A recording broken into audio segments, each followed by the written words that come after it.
Hey everyone, welcome back to Cody Tarot. I'm your tarot reader, Cody.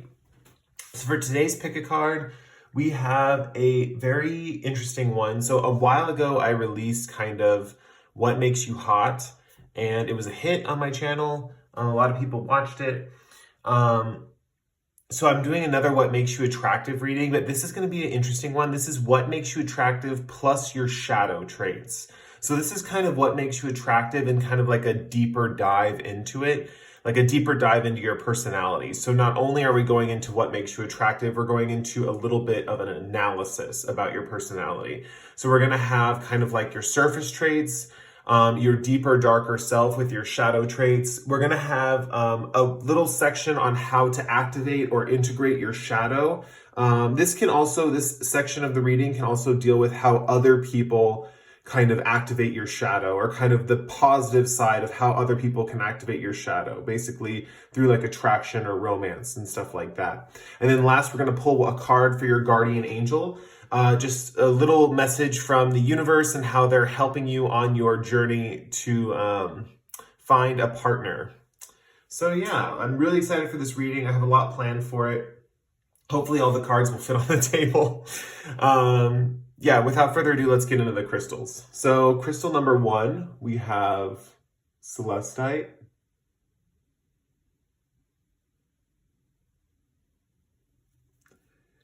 Crystal number 2, we have pink Tourmaline.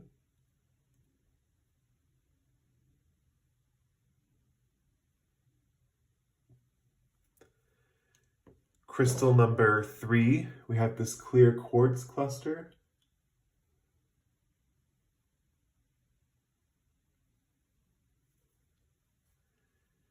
Crystal number 4, we have this citrine.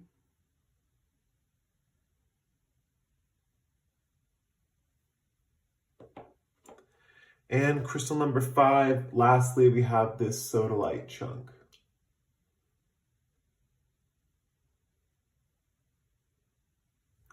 So, take all the time you need to pick your crystal. You can pause the video here if you need to. Remember, there's no right or wrong way to pick your crystal. Whatever way works for you is the best way. Some people like to use their intuition. Some people like to go off the visual effects of the crystal or what crystal they're drawn to. So just keep that in mind. Yeah, and we'll move on with the reading. Let me give you a moment to pick your crystal.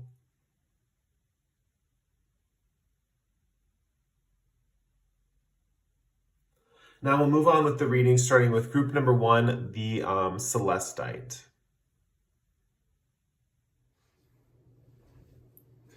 Hey, group 1, this is if you chose the Celestite crystal right here. Let's get into your reading. So today we are going to be covering your shadow traits and what makes you attractive in general. So let's start the reading off. First, I'm going to pull a spirit animal oracle card, and this is generally just kind of like how you appear. Or kind of like your essential self, and then we'll get into your shadow self. No, just so you guys know, all of this is basically what makes you attractive. We're just going component by component. So yeah, let's start with the Spirit Animal Oracle for your how you appear. Sorry, I have notes, because for these like longer readings or these readings with that are more intricate, I'd like to take notes because, you know, every once in a while it's fun to do a spread. So let spirit be your guide.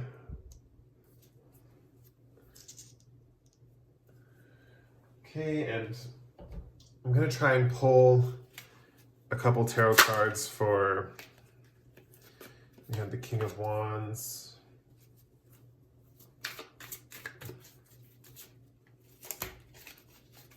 It's too many. Let's see, let's get a card for, a tarot card for how this person appears, how group 1 appears to others. Okay.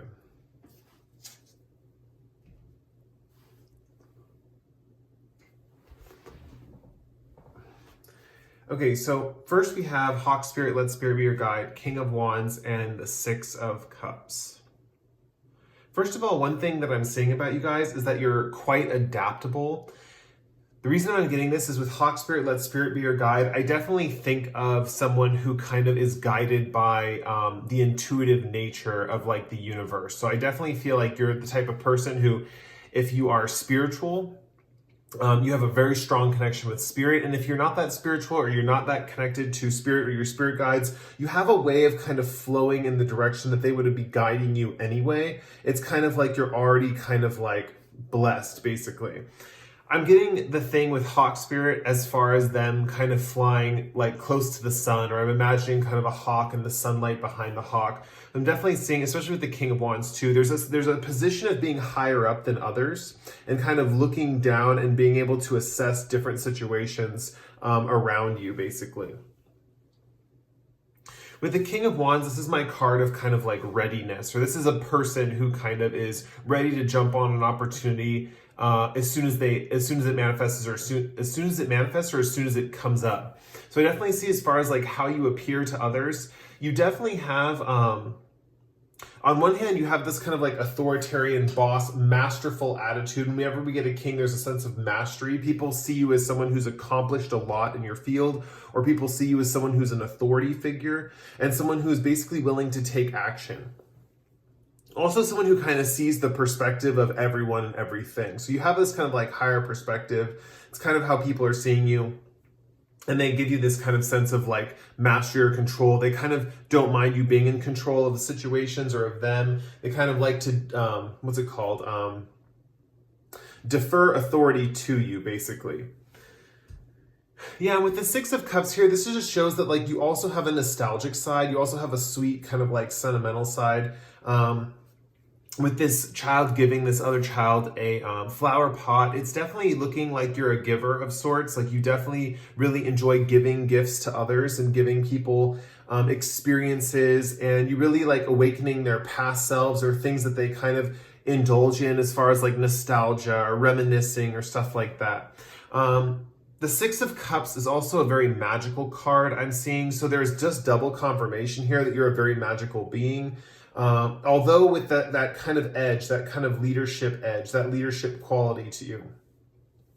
So I definitely think that like, you're probably a very popular figure. We'll have to see what else is coming up, but you're definitely probably a very popular figure. You definitely see everything that's going on around you with Hawk Spirit.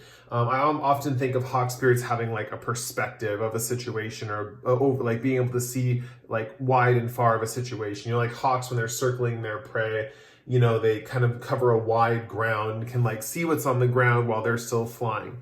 Another interpretation of this person, or you basically, is that basically with this Hawk Spirit, it's like there's a sense of freedom or wanting freedom from situations, or kind of being kind of like carefree or lighthearted, or not feeling too attached to situations, people, or things.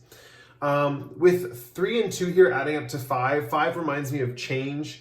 And it's interesting because I definitely see you as someone who's like a catalyst of change for others.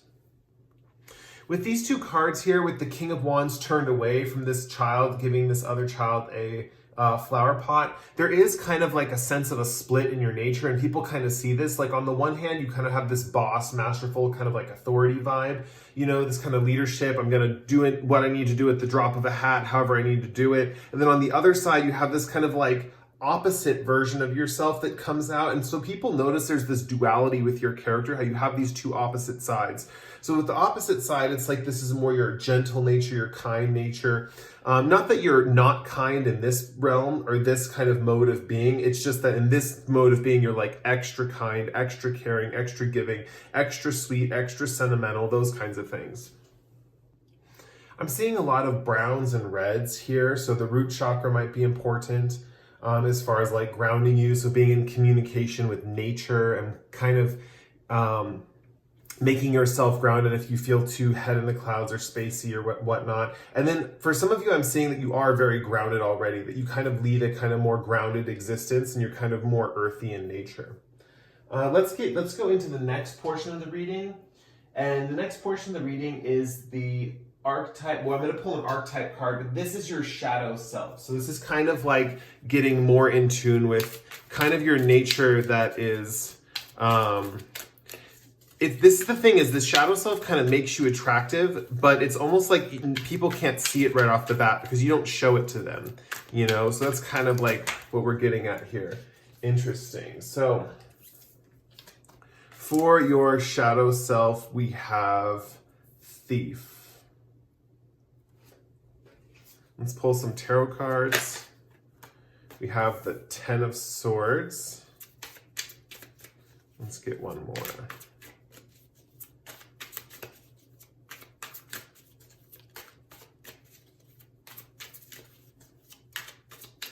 Okay, I'm just going to keep the one that came out. I don't think we're going to get one more card. So we'll just pull it like this. I'm actually going to I'm feeling called to read the Six of Cups in conjunction with this as well. So let's see. Okay, it's interesting. With this card here, with Thief and the Shadow attribute saying stealing money, creative ideas, affection, or other powers you think you lack, this is kind of showing up as kind of like a more conscious thing. But as soon as someone kind of has this idea or a thing that's different than what you're thinking, or something that is unique that you haven't really thought about before that someone else is presenting, you very much want to jump on that bandwagon and kind of like adapt that idea as your own, kind of do it yourself, basically. You definitely want to be kind of involved in everything. And that's kind of a way that your shadow manifests into the conscious aspect of yourself. With this light attribute, it's interesting because this is actually the buried part that's within you that kind of attracts people to you in a sense. With sheds light on the potential wealth within you that can never be stolen, and the Ten of Swords here, there's a sense of being ostracized by the group. And it's almost like when you're in your shadow portion or your shadow self, when you're at kind of like your darkest space, you crave this sense of isolation. It's almost like whether people are actually betraying you or not, which I'm seeing that in some cases, and for some of you, people aren't actually betraying you. So there's a sense of like wanting to feel alone. There's a sense of wanting to kind of retreat and go within to kind of really nurse those kind of nurse those kind of hurts, basically.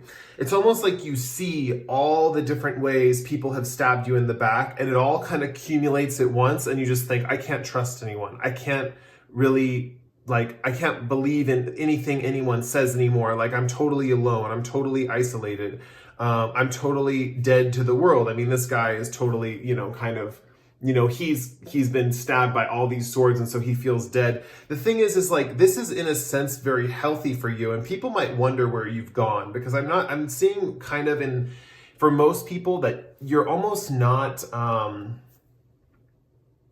well, these people aren't really aware that they've been doing these things to you. It's definitely like hurts and grudges you've built up with yourself, and especially with, Six of Cups here being kind of like a card that's like part of your positivity with people in the world, and then also part of your shadow traits. It's almost like things get brought up from the past, or there's somehow like when you're upset or you're in a dark period, you start to think of memories from your past that are kind of painful or traumatic, or like you start to think of what people did to you and how they did that to you and why, they're wrong and you're right and stuff. But it makes you kind of feel lonely and kind of isolated. So you definitely go within. I'm definitely saying utilizing your shadow. Well, we're going to get to that, I think, in a second.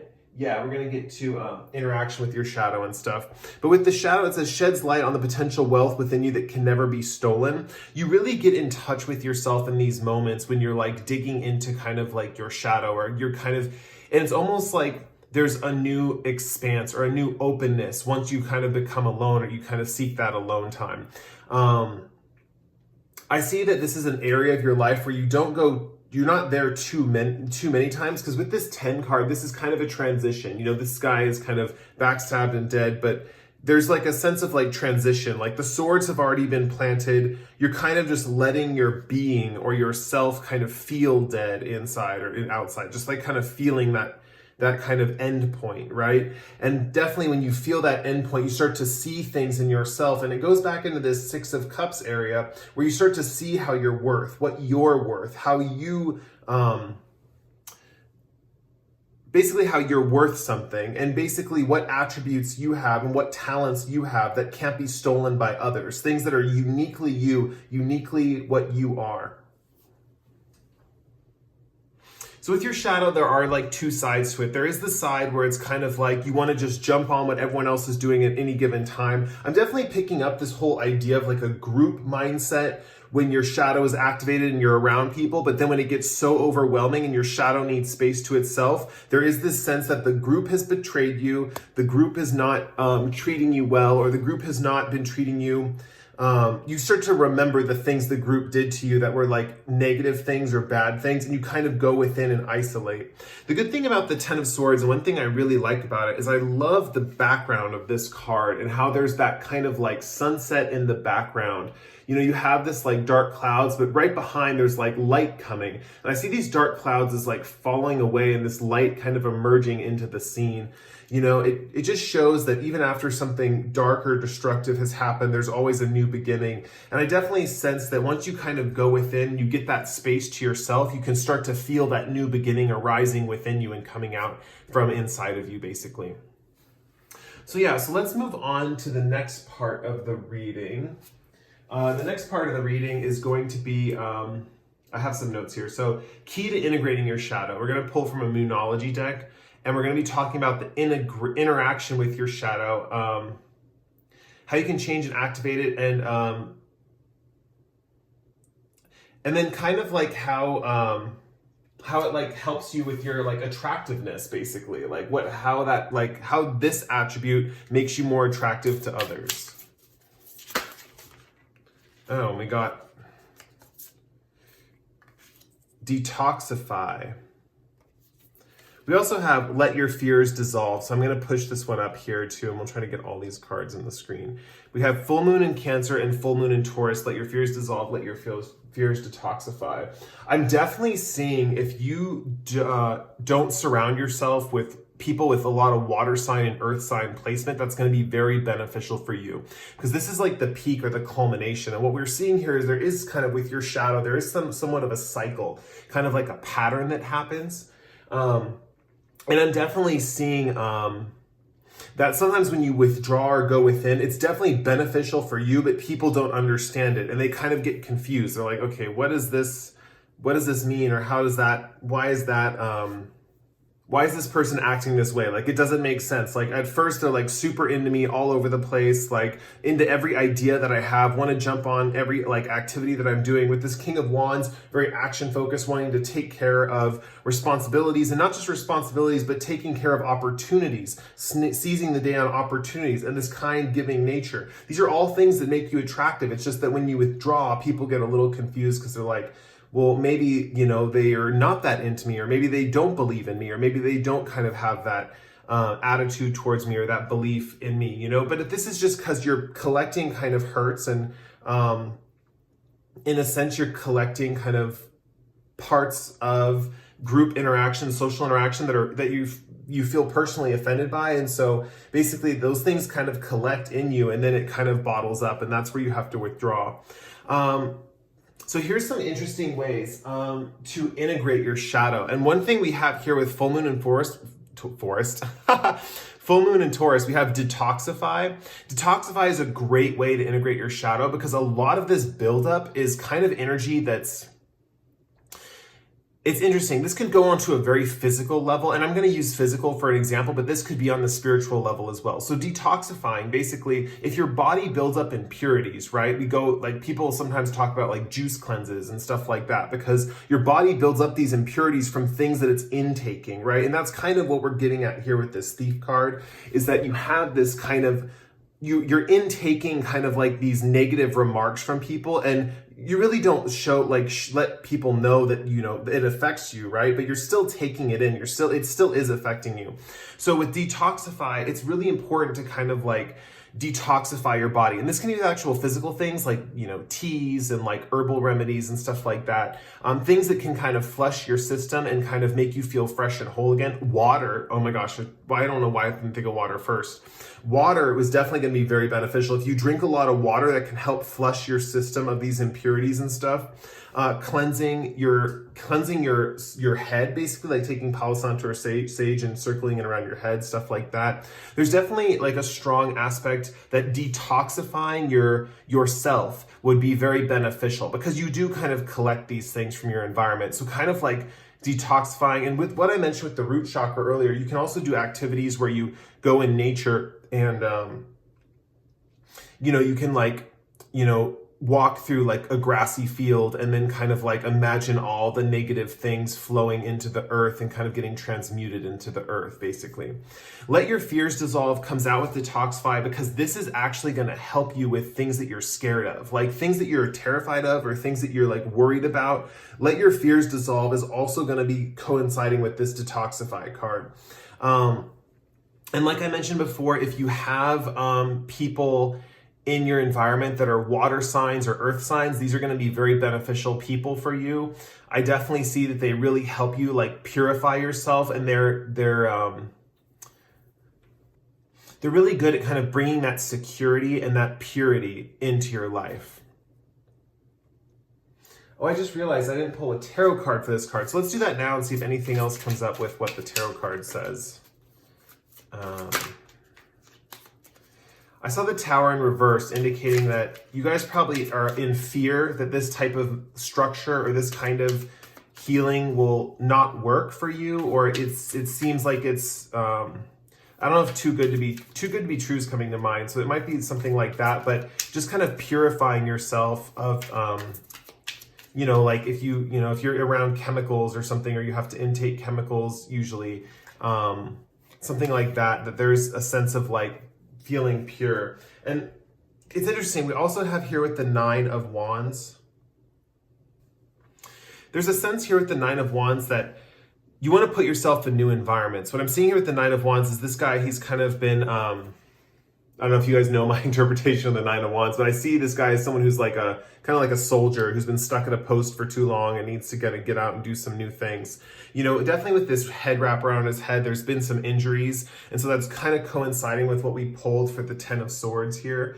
And there's just a sense of healing that you need to kind of heal. We see that again here with this guy showing the heart on the inside of the sleeve, in the Thief card right there. Just indicating that there's a sense of like needing to kind of like heal in a sense, like there's a sense of healing. And so with detoxifying, this is about like, just purifying your body and all that good stuff. It's interesting because I'm seeing with Let Your Fears Dissolve and this 9 of Wands card right here, there's almost an element that taking care of yourself physically, like nursing physical ailments, like taking care of your body, like if you have kind of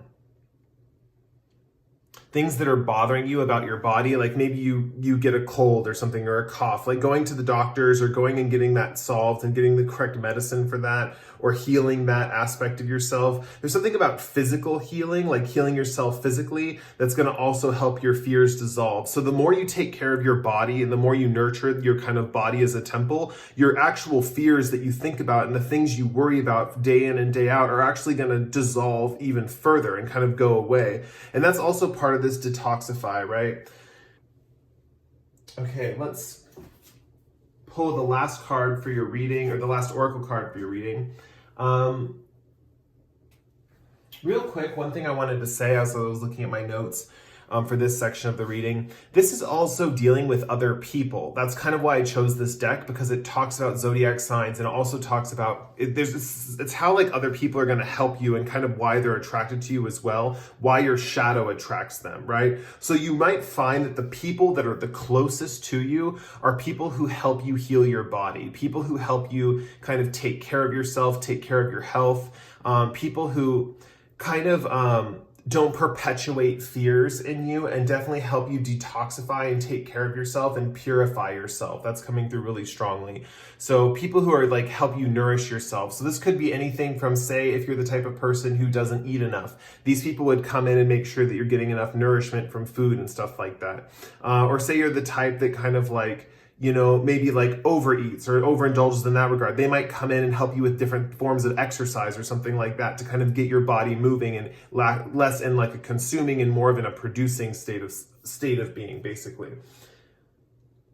Yeah, so this is basically like kind of, think of this little section here as like people that are kind of like drawn to you. So you actually might attract a lot of Cancers and Tauruses into your life, basically, because Cancer is being more an intuitive sign, with the water element. They're kind of trying to help you like get over your fears. And with the Taurus, they're more helping you get over your body things. They're kind of both sides of the same coin. Really, both are going to help you. So that's reason why your shadow is attracting them. Okay, now we're going to pull a card from my Angelarium Oracle of Emanations cards right here. This is going to be an angel that I'm pulling these as kind of like guardian angels for you guys. So this is going to be basically an angel that is helping you with like getting more people attracted to you, or how they help you become more attractive. So this is kind of like when you want to call on spiritual support, which I'm already seeing right here in the beginning of the reading with Hawk Spirit, that you already are like spiritually guided, spiritually gifted in that sense, that spirit is kind of helping you. This is kind of the angel that you can call upon to like help you make you more attractive, or help you attract the right people into your life, stuff like that. So let's get an angel card.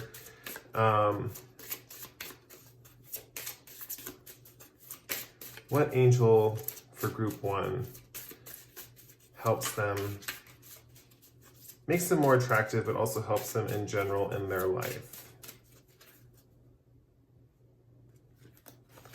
Okay, and the angel we have is Chokma. I don't know if I'm pronouncing that right. Right Eye Wisdom. And let's pull some tarot cards to get kind of like why this angel is helping you.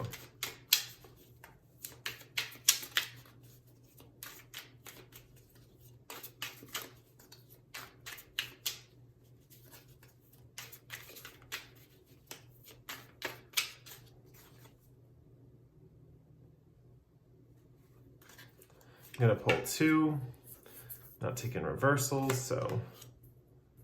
Oh, wonderful.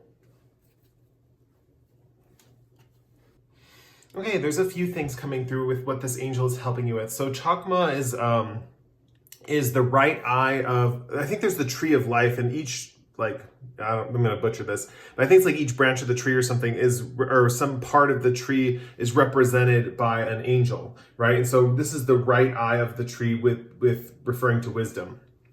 Basically how I'm seeing this with the 9 of Cups and the Queen of Cups right here, there's something about this angel blessing you with kind of like insight or wisdom. I'm definitely seeing this reflected in the Hawk Spirit. This is something other people can sense in you, that they're attracted to you. They are attracted to you because you're smart, because you're intelligent, but they're not quite sure how or why you're smart or intelligent. Like you're not actually like saying or doing smart things, or like you're not spouting knowledge off like, you kind of just know everything or something like that. It's like there's some other kind of quality to you that makes people think like, whoa, this person's pretty intelligent. This person's very smart. This person is the real deal, basically.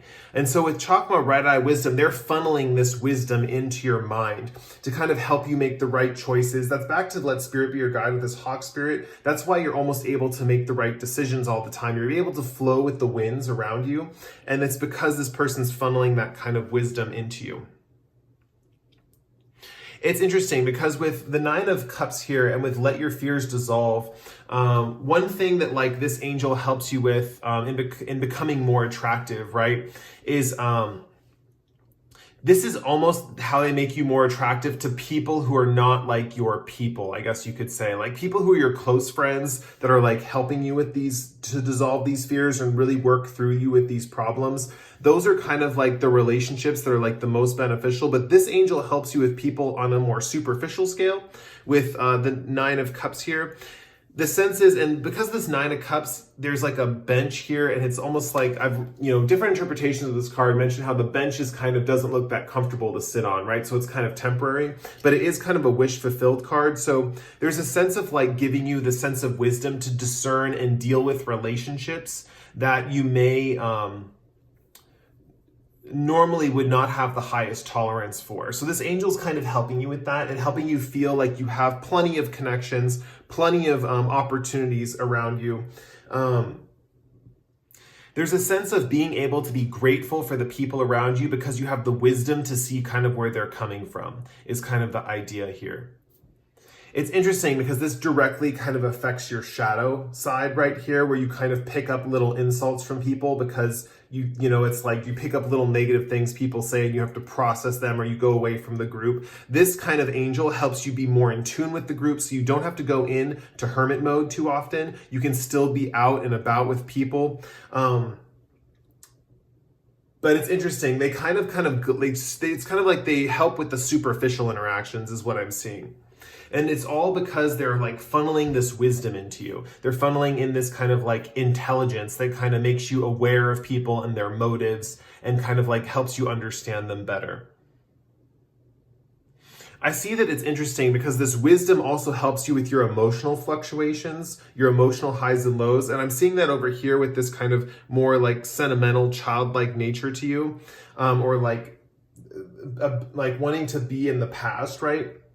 With the Queen of Cups, it's interesting because with the wisdom card, they're funneling in this wisdom to you, this kind of insight. So if you're ever wondering, like, if you're just sitting by yourself, you know, and you're wondering, like, where are these great ideas coming from? Why is this kind of coming to me right now? Or where is this coming from? It's because it's this angel Chokma, like, helping you with kind of like seeing the correct thing, seeing the right thing, seeing the wise option, basically. And with Queen of Cups, that helps you in your emotional flows because really the stability is in that wisdom. Basically, with the Queen of Cups here, we have kind of the Queen of Cups is a very intuitive card. She's sitting by the beach, indicating kind of like an ebb and flow with the water and the land. We see that again here with the full moon in Cancer and Taurus, having that water element and that earth element kind of together there at the same time. This is definitely, you're the type of person, and one of the reasons why people are so attracted to you is because you have that polarity, that pole, right? Where it's kind of like, you know, this is kind of a form of opposition. So it brings that strong energetic tension to the situation. And so with this Queen of Cups, it can lead to emotional dynamics, emotional fluctuations, moodiness, you know, just general emotionality. But definitely what this card is doing is it's funneling wisdom into you so you can see the patterns in your everyday life. The Queen of Cups, although she's emotional and kind of goes back and forth with her emotions often, she has this complex cup in front of her. She has the most complex cup of all the cup court cards, and she's looking at this cup and kind of trying to decipher it. If you look at her face, she's a little focused, kind of like very focused and intent on this cup, right? So a real strong and true Queen of Cups doesn't pay attention to the fluctuations of emotions, or not around her, but within her. Basically, kind of like letting them ebb and flow with her without a care and focusing on a bigger problem or a more complex issue, basically. And this wisdom kind of helps you fuel that part of you to kind of focus on those complex issues. Yeah, something that this angel helps you with your shadow side to kind of make more people attracted to you is they really help you with that wisdom there to help you figure out especially in your time alone, this angel really comes through strong and does like a lot of, they're like working on overdrive basically to get you back out there into the world when, you know, to process these feelings. I do recommend though that like take your time to go within if you need to take that time, because what I'm seeing here is it's kind of like a process where these dark clouds kind of have to clear and the sunlight has to shine through once again. So, but it is one of those things too, where, you know, I'm seeing a lot of people kind of wondering where you went, kind of like thinking like, well, where'd they go? Like they were my friend today, but they're gone tomorrow, you know, and like, you know, do they not like me? Something like that. So I'm definitely seeing that, like maybe shooting people a text, just being like, you know, I'm going to spend some time to myself, do some soul searching, something like that is going to help in these situations. Yeah, and this wisdom that's funneled into you, it's going to help you so much throughout your life, especially with the hawk spirit here. This is such a smart, intelligent bird, you know, can really see the bigger picture, the whole picture. I'm definitely seeing that this angel brings that wisdom in too, so you can see the bigger picture with all of your connections. You know, you do have that kind of leadership vibe over here. And so that's really strong, like focus as far as like getting into action and stuff, and keeping yourself action focused and all that is really beneficial. There is something else here with Chokma and the wisdom and the Queen of Cups is basically being able to see the patterns in things, or the underlying patterns in things, or the reasons why one thing did something to something else and why that thing triggered that other thing. You know, and that goes in with the hawk spirit too, being able to see the bigger picture. It's interesting because I definitely see the Queen of Cups with this cup mixed with this hawk card, where on one hand, she's focusing on this innate kind of like thing that she's holding in her two hands. But on the other side, you have this hawk energy where you see the bigger picture. So it's almost like you have the world in your hands, or you're able to analyze the world kind of in your own like self, basically. And basically, because you can still see everything, you kind of have this information, or this ability to decipher kind of coming from within you. Very cool. I think that's about does it for the reading. If you like this reading, feel free to like or comment below. If you really enjoyed this reading and you resonate with my energy, feel free to subscribe to the channel. We're always welcoming new subscribers here at Cody Tarot. And with that said, we're going to move on to the second group with the pink Tourmaline. Hey, group 2, this is if you picked this pink Tourmaline. So, good choice. That's one of my newer crystals. I just got that a couple months ago. All right, let's get into your reading. So first, for what makes you attractive plus your shadow traits, we're going to have kind of how you appear to others. And this is kind of like in general what makes you attractive. This is going to be what most people see about you is this card. So for group 2, what makes group 2 attractive to others, how they appear to others. Most people are going to be able to see this attribute in you, and so this is kind of what basically makes you attractive to other people. We're going to be going in deeper dive into the shadow stuff though later, so don't worry about that. We're just going to start with this kind of beginning portion. Okay, what makes group 2 attractive?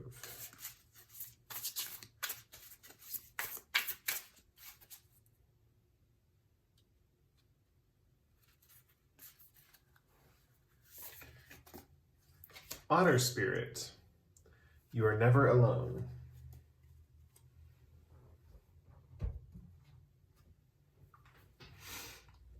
Let's draw some tarot cards also. I'm doing this reading a little bit differently than my normal readings. Normally I have like all the cards laid out at first, but this reading, I'm doing it as kind of we go.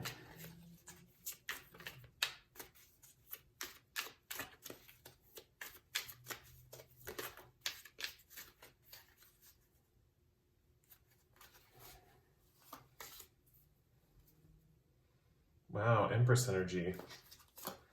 And we have the Death card.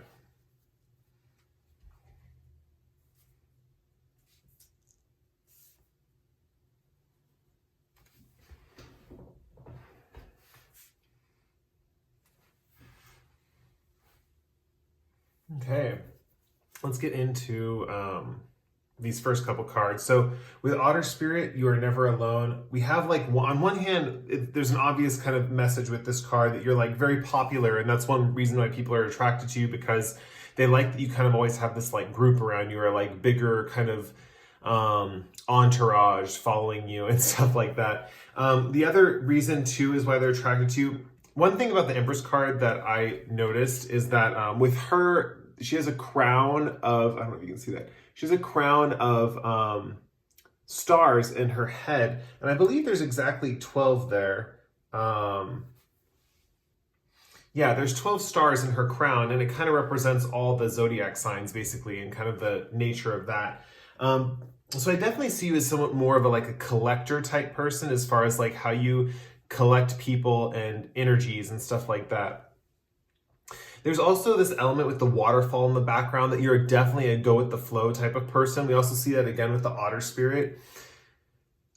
Specifically, the animal that's coming to mind is like a river otter, not necessarily like an ocean otter. I think there's river otters, but there's an animal that's like a river otter that's coming to mind for some reason. There's also an aspect that you can kind of like manifest whatever you want. Like the Empress energy is typically like abundance, kind of like success. She has all this golden wheat field in front of her, indicating that she can like harvest all this stuff that's around her at any given time and kind of utilize it to her advantage. So she has a lot of resources basically at her disposal. And with the Otter Spirit, it's interesting because they're very go with the flow. And I'm definitely seeing that with this Empress card, like this, there's a lot of go with the flow type of energy, or kind of going with what I don't know if it's what the group wants or what circumstances dictate or what you need to do in a specific situation, but there's a lot of like, you know what, like I can't fight the current, so I'm just going to flow with the current. And people really like that about you. That's something that people really enjoy about you and that they admire about you. The thing is, people also know that like you're not afraid to like swim within the current, if that makes sense. So yeah, you're going with the flow, you're traveling down the river as an otter, right? But this death card indicates that, you know, if there is a moment, you know, where like the water runs out, that's the beautiful thing about an otter is, right, they can like walk on they can walk on their legs to find more water and like jump in that water. You know, they're land and water creatures. So that's the interesting thing with the death card is there's this aspect of being in both worlds, being in kind of like the world of the living and the world of the dead, kind of at the same time, or basically being in a kind of having a whole bunch of friends that are kind of aquatic in nature, then being able to traverse on land, right? And maybe make some friends that are on the land side of the situation, basically. And the death card just means that you're not afraid of changing kind of your patterns or your direction, basically. So there's a lot of like go with the flow, but there's also a strong sense of like, kind of like an intuitive sense of knowing where the flow is going and how to, you know, find the flow again, right? Because usually when we have kind of like a river, if the river's blocked or there's a dam in the river, there's this whole aspect of like you have to get out of the water and find the river again and flow. And also with the otter spirit, otters are very, very playful. I always see them as very playful creatures. So there's an element to you that like in your nature, you're very, very playful. You're very, maybe not entertaining, but maybe just like good natured, I guess you could say. I definitely see you're very lucky, you're very abundant. These are all qualities that people like about you.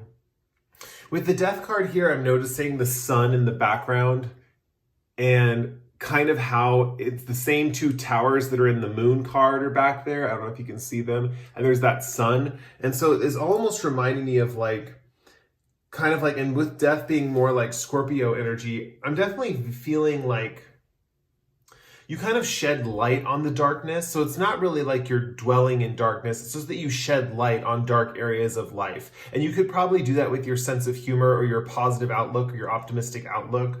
And people really enjoy that about you. Is you kind of, the thing about you and your friend group basically is that you are able to dispel all the negativity in others. You're kind of able to kind of look into them and kind of say like, you know what, you know, give them a different perspective basically, and then they can think of something differently and get out of that way of like thinking basically. This can be done with jokes. This can be done with perspective shifting, where you kind of give people another way to look at a problem. Yeah. People also like that you're good with money. That's coming through kind of, because I'm imagining otters going down deep, diving down deep into the water to pick up like a resource and bringing up and like to get their food basically and like crack it open with a rock. So I'm definitely seeing that you're like very resourceful as well. Very cool. Yeah, let's keep moving on and see what else we get. This next card is going to represent your shadow self and kind of like your darker side. So we have kind of how people find you attractive. This is kind of your shadow self. Your shadow side may attract people or it may not, depending on what comes out. We'll see what happens. Okay, we got this card. We have Scribe. And I'm going to pull one more tarot card for this. So, well, we got 3 tarot cards coming out, and I feel inclined to take them all. I'm going to start putting them like this. I'm gonna flip them over like that. I'm not taking reversals.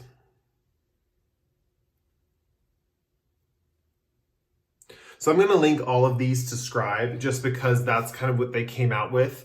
But as the reading goes on, I'll probably link some of these to the other Oracle cards as well. So Scribe, it says the light attribute is preserving knowledge and information. The shadow attribute says altering facts or plagiarizing others' work. It's interesting it came out with the Lovers, the Tower, and the 4 of Cups upright.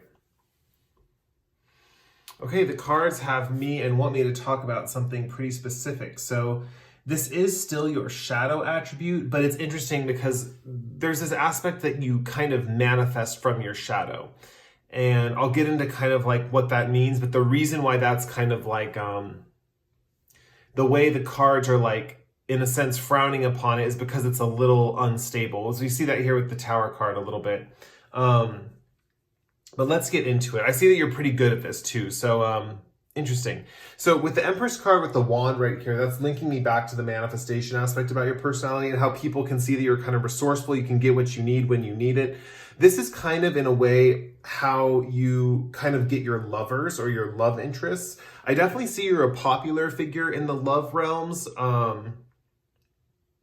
You're definitely really good at getting other people to reveal who they are to you and for you to reveal yourself to them. And there's a sense of like really strong romantic connections that maybe are not just within like people that you're interacting with, but or that you want as a future partner, but also as far as like friends that you have, basically. There's just an overall strong sense that you're a very good lover, you're a very good romantic partner, and there's a lot of attraction in that regard. I would go as far as to say if you pick this pile and you do not have a lot of like admirers or a lot of friends or a lot of people that you kind of have like romantic, even romantic like flings with, you might have picked the wrong pile. But yeah, I definitely see that there's some element with your manifesting where you write things down with the scribe card. You're definitely really good at like journaling, but it's interesting. I'm seeing that like you kind of journal or you write things down or you manifest through the written word in moments of your life when you're in your shadow. So it's almost like the thing is like what is kind of being, it's interesting because with the Tower card upright right here, there's an element of like being on an unstable structure, right? The Tower card represents a structure that is crumbling or breaking down. But it's interesting with this particular Tower card, I'm seeing this lightning bolt is also indicating like inspiration. So there's something about when you're in your shadow side, when you're in your darkest moments, that's when you're inspired to manifest. And that's the interesting thing here is that you kind of like, if you have a journal or something like that, it's basically saying that like, it's in a way you're like almost manifesting backwards, which what the cards are urging you to do. And what we're going to pick up in the other cards, I think a little bit later, is to kind of manifest when you're in a more positive state of mind, you know? It's interesting with the shadow attribute being altering facts or plagiarizing others' work. I see that you maybe don't see the situation clearly when you're in your darkest place or your darkest shadow, and your shadow kind of comes up.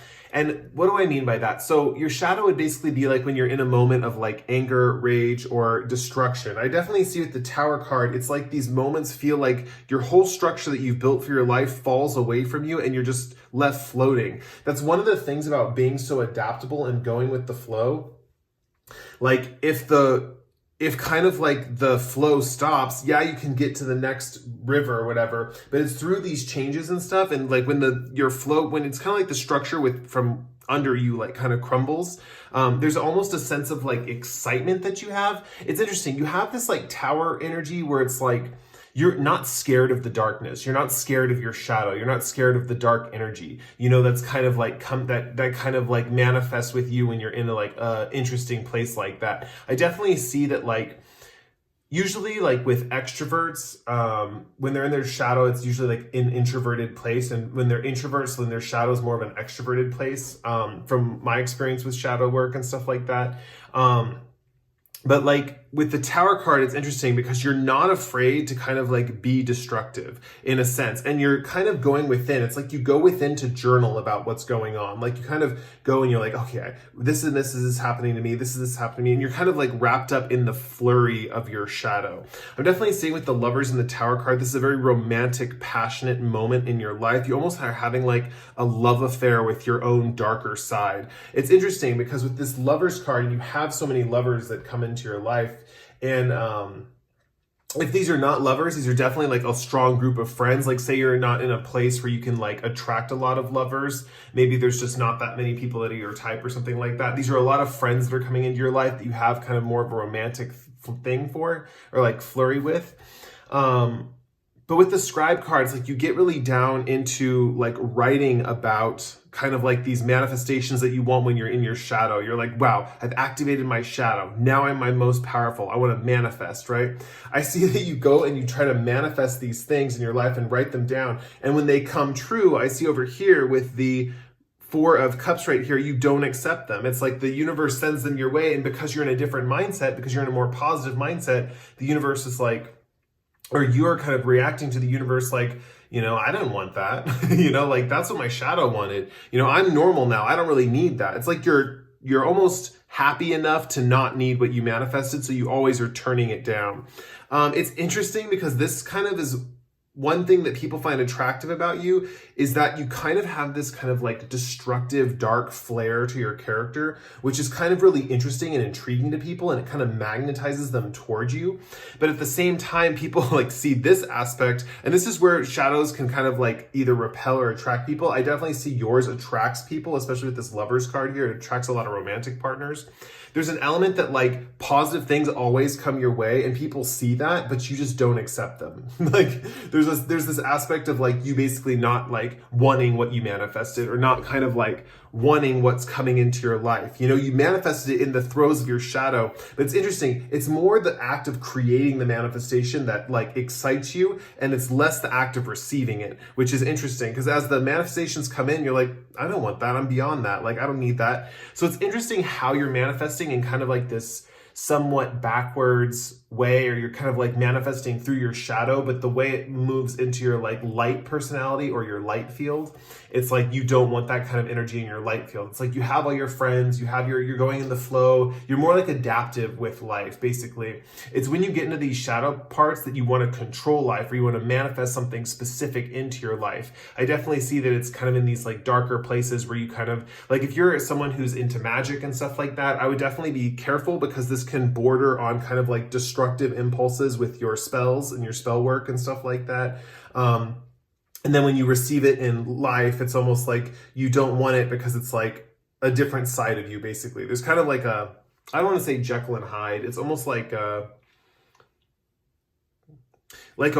wild artist. Like I'm definitely seeing like a wild manic artist, like creating like with the written word, kind of just like writing down all these things like that they want to bring into their life. But then when they're in their light selves, not really caring too much about wanting it, or kind of just being so go with the flow that it doesn't really matter if they get it or not. I mean, I definitely see also that you're so well taken care of with this Empress card that you kind of like, you don't really need like any of these things that you're manifesting. It's just when you're in your dark, this shadow place, it's like it just the floodgates of your magical abilities kind of burst, and you're like, I need to use this. I need to use this kind of energy that's built up within me.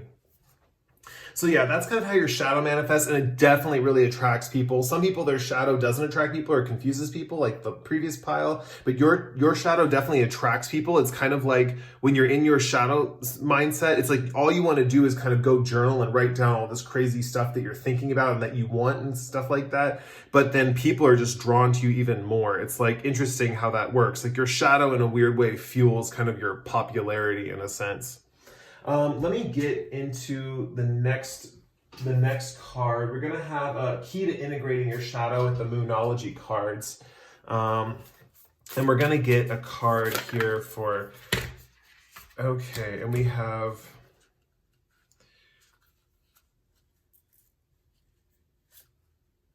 Okay, I'm gonna take this one. We have Clear Your Mind. Sorry, they flipped up in a weird way. And I also saw before we got Clear Your Mind, I think it was another Gemini card actually, and it said, embrace the flow of life. And so that's just confirmation that this kind of like energy is like clear for you, if that makes sense. This kind of flowing vibe that you have. With Clear Your Mind, it's interesting because I definitely see there's like an element where when you're like in this state of like your shadow and you're kind of manifesting all these things, it's right after that whole period with the last quarter moon in Gemini. It's right after that peak or that pinnacle of like the wild nature, right? The wild side of your character, where you're like integrating back into your regular life, where it's really important to clear your mind and kind of clear your head. I'm definitely seeing that talking maybe might be beneficial with this moon being in Gemini and stuff. or kind of having a few air signs around you would be beneficial, or getting some air type energy in your atmosphere is basically going to be really beneficial for helping to clear out your head. It's interesting because I find sometimes air signs can be somewhat confusing because their thoughts are just so intense, and that's coming from someone like I have a lot of air placements as well. But with last quarter moon in Gemini, this is actually going to have a different kind of effect on you, like being able to converse and share these things with people. And it's interesting, you want to go so solo in this regard, but when you're coming out of this state and you're having like lingering thoughts, like trailing thoughts in your mind, it's important to clear those out, because that's really going to get you back on track better than ever, basically. Because I'm definitely seeing that like this flurry of activities, like so exciting and fun, but afterwards it's almost like a manic depressive kind of thing, where you have this kind of like mania with the journal and the writing the things down and the manifesting, but then afterwards there's this kind of like dead period where you feel kind of tired and stuff, but your mind's racing. And I definitely see with like clear your mind, it's going to be really important to do that. This is also, this card represents like how to let me make sure I got this right. Yeah, this is also representing how others are kind of activated with your shadow, or how they want to help you. So you might attract a lot of people who want to like help you be more clear-headed, people who want to kind of like deal with a lot of your thoughts and kind of like navigate through them, or kind of like, how do I put this? Like they want to make your internal world calm and kind of like easy, basically. They kind of, you're going to be, there's a lot of people that like are very verbal people, I guess you could say, that like verbal sparring and stuff like that, that would be really attracted to you, right? Because you're going to be, if you think out loud with these people and have these thoughts, they'll be able to navigate and redirect your thought process kind of like in real time to kind of get you into a more clear state of mind, you know? Basically just verbal rapport with others and kind of like little bits of banter and stuff would be really good in this moment, just to get you more stimulated and activated and more into this focused, this light, abundant area that you're normally in, basically. You are a very interesting person, aren't you? Wow. Okay, let's continue on with the reading. We're gonna have a guardian. I'm gonna pull a card for your guardian angel. And this angel is kind of just like what helps you integrate your shadow and kind of helps you deal with kind of this whole aspect. The angel is also what makes you more attractive, or what kind of, in a way, you got the angel of mysteries. This is kind of like, in a sense, of the angel that helps you become more attractive to others, right? So this is specifically, it's interesting because, and interesting, we got the Four of Cups here with clear your mind. There's something about meditation that could also be beneficial as well. Like after you kind of gone through this flurry of activity, meditating to get refreshed, or a refreshed perspective, but also verbal repertoire with people. If you have people around, which I'm seeing you do have a lot of people around, it's just, you got to find that person who likes conversation basically and likes to talk a little bit. But yeah, we have Raziel and we have Angel of Mysteries. It's quite interesting here. I'm actually going to pull another tarot card because I think we have some more space on the table and I want to get some more clarity, or just something else. If something else needs to come out, I want to let it come out.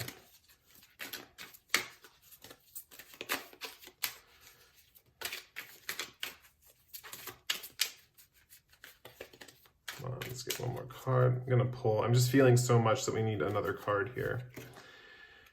And we have the Ace of Swords. Oh, wow. That's a cool thing. Okay, so... Okay, first of all, with Raziel, Angel of Mysteries, there is an element here that this Raziel kind of shrouds you in mystery when you need to be mysterious, when you need to kind of like hide yourself, or like if there's like a predator around or something like that, or if there's kind of like a thing in danger or something like that. This card lets you be more mysterious so people can't really see what's going on in you, basically. There's an element too here of unlocking mysteries, that you might actually be really drawn to or attracted to mysterious people. And this person might bring mysterious or enigmatic people into your life that you kind of can't put your finger on, or kind of can't figure out quite who they are, what they're about, stuff like that. There's an interesting thing here where basically when you're shrouded in mystery, or when they're bringing you mysterious people into your life, you're going to have kind of this thing with this Ace of Swords where your thoughts are going to get really, really clear, really, really basically it's almost like having kind of like a stream of consciousness aha moments. This is another reason why it's really good to clear your mind right here in this like coming out of your shadow side. It's really the recovery from your shadow that you need to worry about, kind of recovering from this kind of manic manifesting mode. Because when you clear your mind, it leaves space for this Ace of Swords energy to come in, you know? And I'm definitely saying this Angel of Mysteries also helps you clear your mind at times. So it's almost, you can use people or you can use this Angel of Mysteries. But this Angel of Mysteries, Raziel, kind of shrouds you in mystery, right? To protect you from people who are like out to get you, or people who are kind of don't have your best interests at heart, or kind of like coming at you from a weird angle, right? They're kind of want to use you or something like that. The cool thing about this is your thoughts get really clear in these moments, and so you're like very cognizant of like the answers to things. And so really people can't quite figure you out, like you're mysterious, but you're saying these like brilliant things with the Ace of Swords here. There's definitely something about being really clear-minded. This can also be an instance where you kind of go into this mode where you're mysterious and people can't quite know what to make of you. It's almost like people get confused around you, I guess is the best way to put it. They get confused, but you're super clear-headed and you know exactly what to do in this specific instance. I would call on Raziel if you need more of this energy, or if you feel like you're not getting enough of this type of energy in your life, because this is going to be a really good battle tactic, I guess you could say. If there's anyone who has like a negative, like they want to like attack you or hurt you or anything like that, this is something like, especially like if you're talking about like psychic attacks and stuff like that, this can shroud you in kind of like a mysterious, enigmatic way, so people can't really know what you're about. They can't really read your character or see into your soul too much, if that makes sense. I'm getting another word for like victory or like winning, and there's something about like winning, or kind of like if you're in like into competitions or anything like that, there's something about winning and basically this mysteriousness, like not deceiving people, but like, what's that called? Where like a good example of this would be like, not really a good example, but one example of this would be like sandbagging for the competition, where you like act like you're worse than you are. And then when the real moment of time to compete comes, you like, you know, you really like show them what you have and you like perform your best, and people are like, whoa, where'd that come from? You know, there's something about mysteriousness where people can't quite read you that gives you the upper hand, right? People can't quite know what card you're playing. I'm getting really strong like poker vibes. Like if you play card games or like poker or some kind of gambling type of thing, you probably are really good at making other people kind of like make a false move by like misreading what you're doing, basically. So this Angel of Mysteries is kind of a way to like hide yourself from these different people and keep your head really clear-minded, you know? It's like this angel's kind of funneling in the, you know, taking the clarity out of the people around you, like, and funneling it into you to make you really clear-headed, but then the people around you kind of confused, if that makes sense. Wow, very interesting. Trying to see if I see anything else. Yeah, I see the biggest issue for you, or what probably you're relating to is the biggest issue as well, is this clear your mind thing. It's like when you're coming out of this kind of manic manifesting mode where you're kind of trying to manifest everything all at once because you're in this kind of dark, intense place, and you have that energy and that inspiration, you know, and it's like an inward destruction where you kind of go within and you're kind of like destroying and creating and manifest. It's like it reminds me of like a almost like an unstable like nuclear reactor or something, and it's like condensed or something like that. But afterwards it can leave you with a lot of burnout and a lot of kind of like messy thoughts, I guess you could say, or like weird paranoias or like things like that. And so it's really beneficial. This is kind of what you're drawing into, to draw in someone with kind of like who has a more talkative nature, or someone who's more able to converse with you and kind of navigate your thought patterns and kind of bring you out of that kind of energy. I know Geminis get a bad rap. I've had some people like, you know, be mean to the Gemini energy, but with some people with some Gemini energy, you know, like sun, moon, or rising could kind of be beneficial here. And especially if you have air sign placements, maybe a Gemini is just kind of what the doctor ordered in this particular scenario, you know? Yeah, I'm trying to think if I see anything else. I think that's about it. If you enjoyed that reading, you can like or comment below. If you really like this reading and you really resonated with my energy, feel free to subscribe to my channel. I post pick-a cards like this once every 1 to 2 weeks. And with that said, we are going to move on with, I really enjoyed reading for you guys. You have very interesting people in this pile. Definitely interesting people. Like there's a lot going on. You have a pretty active life, I can see, because there's like a lot to read for. There's a lot of like dynamics and like different dimensions to your character and stuff. Anyway, so we're going to move on to pile 3 with the clear quartz. Hey, group 3. Hey, group 3. This is if you picked the clear quartz cluster. Let's get into your reading. So, the first card we're pulling is how you appear. So how you appear and what makes you attractive to others based on purely your appearance, or basically just what is kind of like pretty obvious to others, what makes you attractive to them. And we have Lizard Spirit.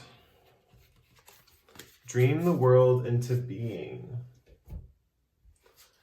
Let's see, and then we're going to draw some tarot cards, just get some more clarification. We have the Moon card. And let's see what else.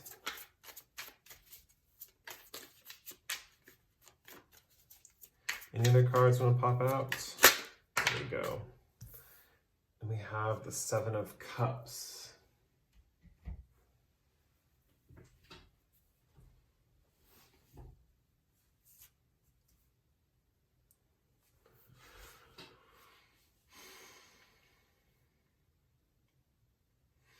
Okay, this is kind of an interesting pile. I'm just going to start reading because I'm not getting too many messages for this group in particular, at least in the beginning part, for like what makes people attracted to you based on surface appearances, which makes me think, especially since we have the Moon card, that there's more than meets the eye to you, and your shadow's probably going to have a bigger influence on kind of like what makes people attracted to you. But we're not there at that point in the reading, so I can't say exactly, but we'll just start with what we have here. Dream the world into being. Usually when I get this card with the Lizard Spirit, dream the world into being to me represents kind of like the ability to kind of like whatever you think in your head appears in your outer world. Kind of like a very strong connection between inner and outer world kind of instincts and dialogue. You might be the type of person who finds that you have a lot of visions of the future, like visions of things to come, visions of things to happen in the future. Yeah, there's a sense that like kind of like whatever happens to you gets projected out on the world. So it's in a sense you have to be kind of careful about who you let into your inner sphere, and kind of like who you let, how do I put this?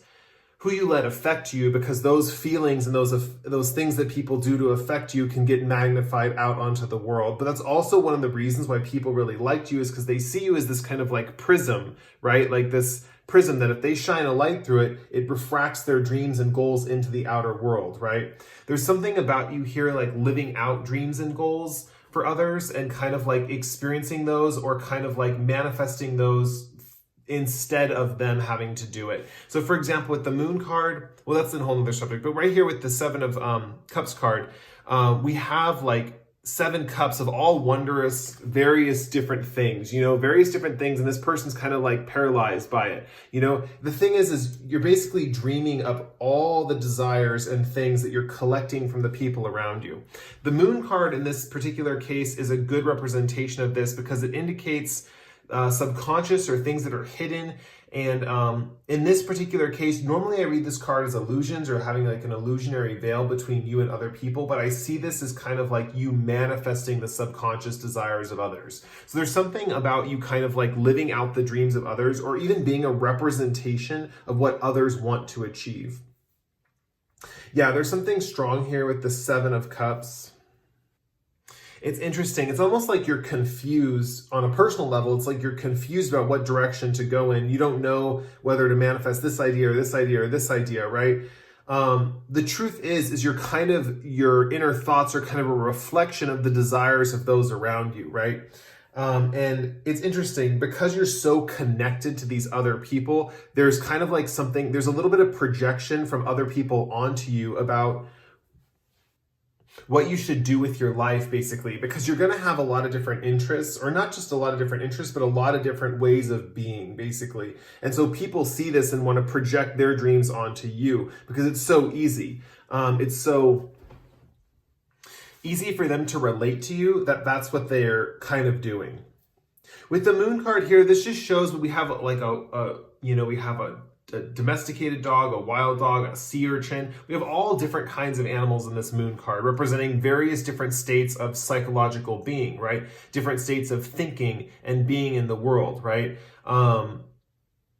Every different animal, has a different brain and thinks different things, is wired to do different things, but there's almost a similarity to it all, right? And that's kind of what we're seeing here, is that there's almost like everything is affected by the subconscious. And you realize that like everything there's a pattern underneath everything that's kind of woven all together. And other people are attracted to this aspect of you. The moon card basically in that regard just means you have an acceptance of everyone. No matter how wild or crazy someone seems, or, if someone seems like just weird or different or something like that, you accept everyone into your sphere. And that's like a beautiful thing. And that's what attracts a lot of people too, is that you have such an open mind, right? The thing is your mind is very open, and that is going to draw in a lot of people who want to kind of like use you to fulfill their goals, right? There's people who are going to be, they're going to have desires, and they're going to want to tell you those desires or get you to manifest those desires into reality through your being, through how you are, because your mind is like a prism that absorbs the kind of the trends of the time and kind of projects them outward or manifests them outward. This can manifest too in like a few different ways. But the main way I'm seeing is that you could kind of act out these desires or fantasies that others are having and kind of, in a way, represent something that they're thinking about that you could pave the way for the future, basically. Very interesting. And I thought group 2 was interesting, but you guys are giving them a run for their money.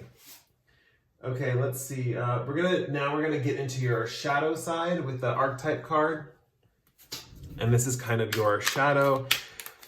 It's interesting because we have artist. Expressing a dimension of life that is just beyond the 5 senses, inspiring others to see life symbolically.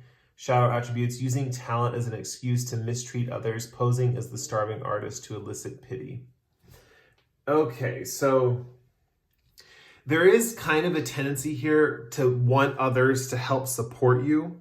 And I'm definitely seeing that's part of your shadow, is that there's kind of like a need to be like a part of something bigger than yourself, right? Because you already are. It's kind of like you're already a part of everything, but it's like a feeling like a need to like be a part of the puzzle, right? Because it's almost like you're reflecting, like this clear quartz, you're very clear and open. And so different colors can shine through you and reflect on you, but it's like, where's your identity begin? Artists specifically, like, it's funny because my family, we were watching American Idol recently, and they're always telling people, like, you have to know who you are as an artist, or you have to know your identity. You don't know who you are as an artist. I'm definitely seeing that's like your shadow side, is kind of like dealing with your identity and who you are and how you are as a person and kind of how you are. Oh, let me get that. That's going to help clarify things. I was going to pull another tarot card for this artist card to see what else it's referring to as well.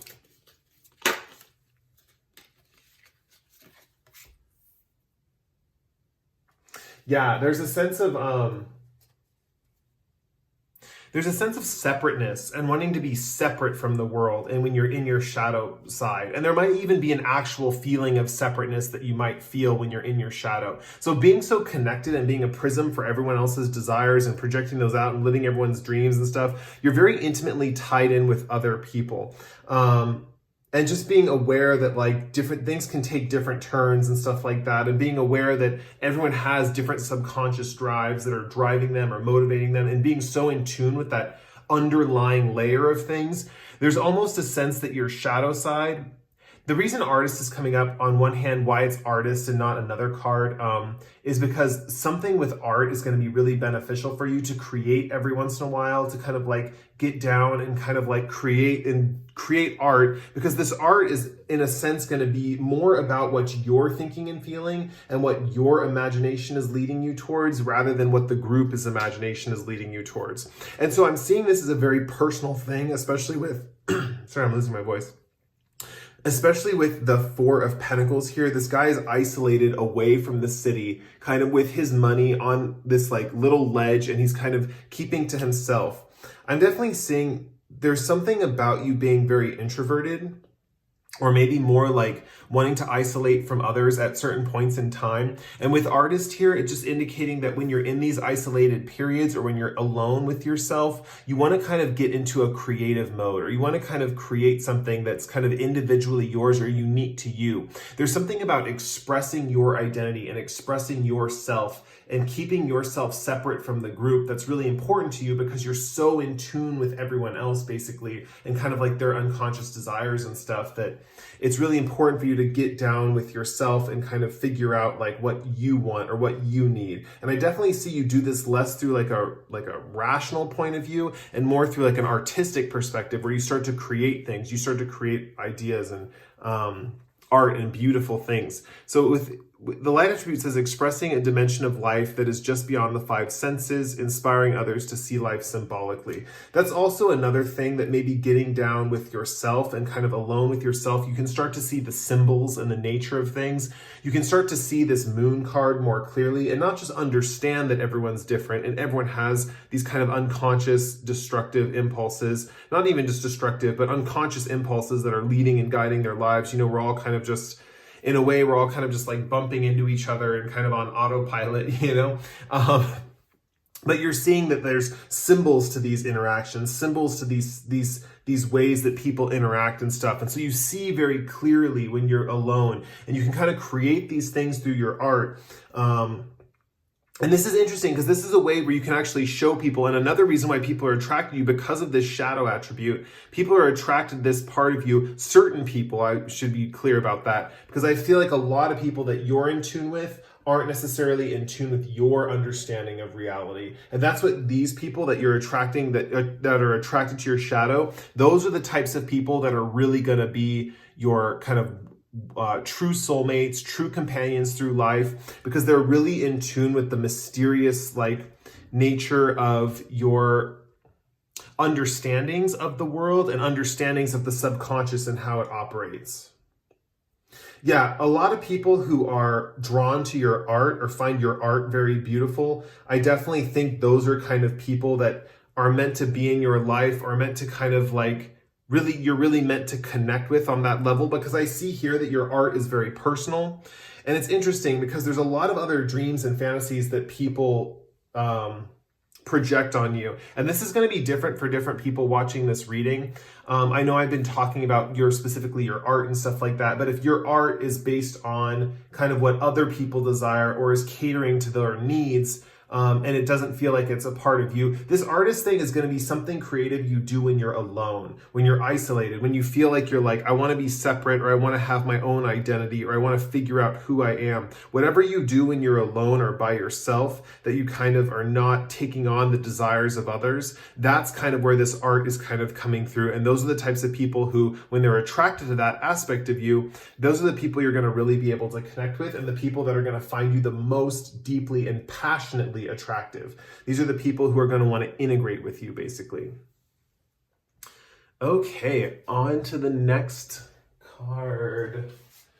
Okay, we have the key to integrating your shadow. We're going to draw a Moonology card. This is also dealing with people and the types of people to help you integrate what your shadow is representing, right?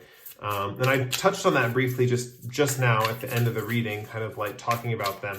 But we're going to get a little bit more clear of a picture on how you can integrate your shadow and the types of people coming in. We have first quarter moon in Taurus. Release control. Interesting. And I believe there is a symbol of the root chakra here. Yeah, I think the 4-petaled one is the root chakra. So with release control and with artist being red, and actually having a lot of red up in here,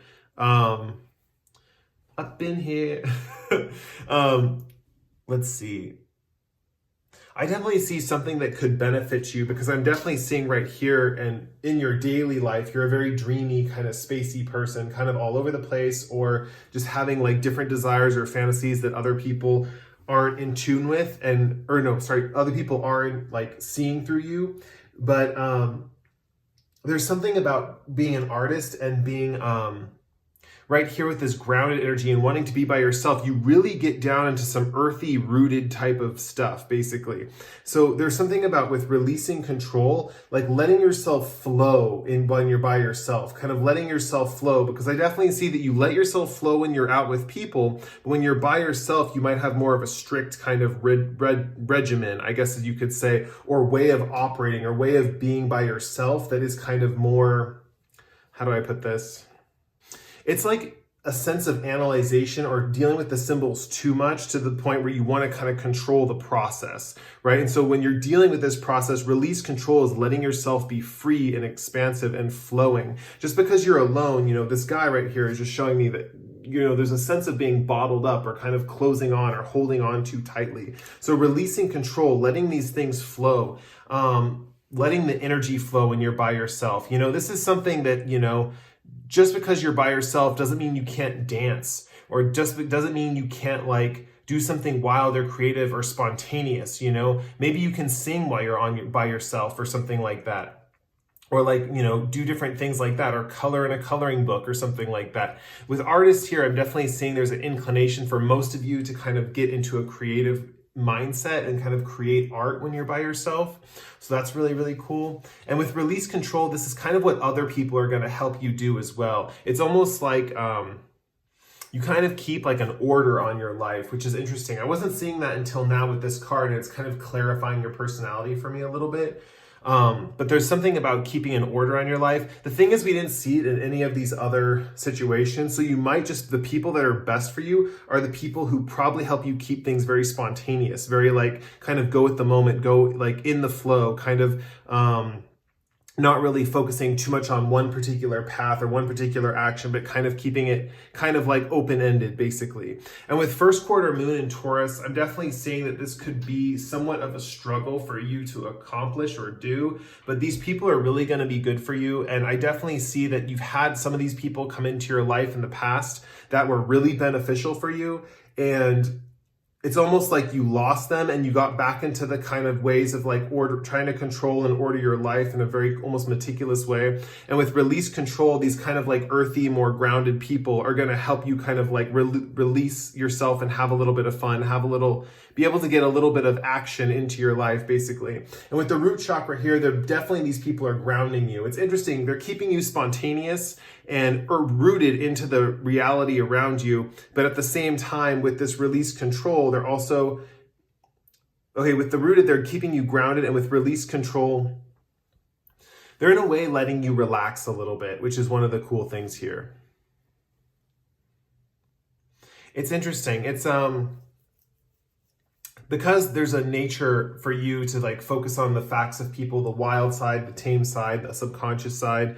With the first quarter moon in Taurus release control, these people coming in are actually going to be very similar to kind of like the more wilder instincts or wilder nature. And so it's definitely interesting because they're going to get you to kind of relax or have a good time or kind of let loose and let this prism flow freely. You don't have to get so bottled up in kind of like your identity or your integration with your shadow, kind of like, who am I? What am I? Who am I on an individual level? What do I represent for myself? But really with this release control, they're going to let you kind of like get back out there and kind of like let these dreams and thoughts just flow through you. Let these experiences, these bubblings up from the subconscious flow through your mind and out into the world, right? You're really dreaming the world into being. And the people that can see this know that it's just kind of like a fountain, that you're kind of this like fountain, right?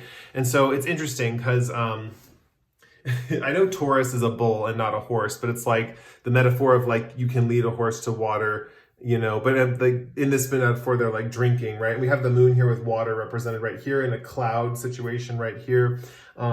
Letting things flow is going to be important in this kind of situation. Yeah, and staying grounded and not getting like too bottled up in your head, and letting yourself be like earthy and rooted to kind of like the situations around yourself. Okay, I'm going to pull another tarot card just to see if there's anything else that we need to talk about.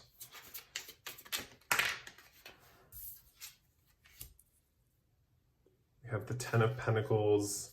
I'm going to pull the Angel card also.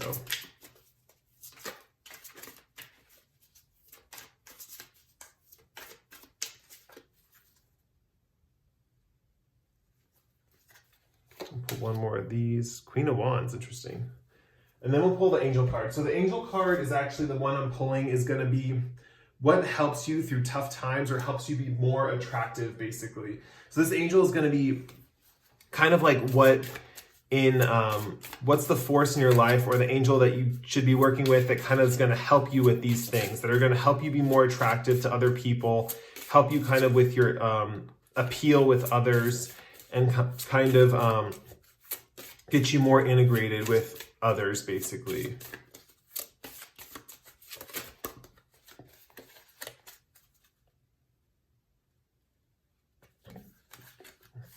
And we have Uriel, Angel of Flame. It's right above the Queen of Wands. Very cool. I'll draw one more tarot card. I feel like we have some space on the table. Let's get a little bit more clarification. We got two tarot cards. I'm going to take them. I'm going to take both of them. Let's see. I think that's... You know, every group is just getting more and more tarot cards. Okay, so we have 4 tarot cards and an angel to talk about, so a lot still to come. Okay, first we have the Ten of Pentacles come up, and I just wanted to say that there's a lot of family support in your environment. There's a lot of people who are really close to you, who really see your true self and who you are, and really want to support you and really care about you. That's something I'm seeing, and if it's not immediate family, it's really close friends that you've kind of developed from when you were really young.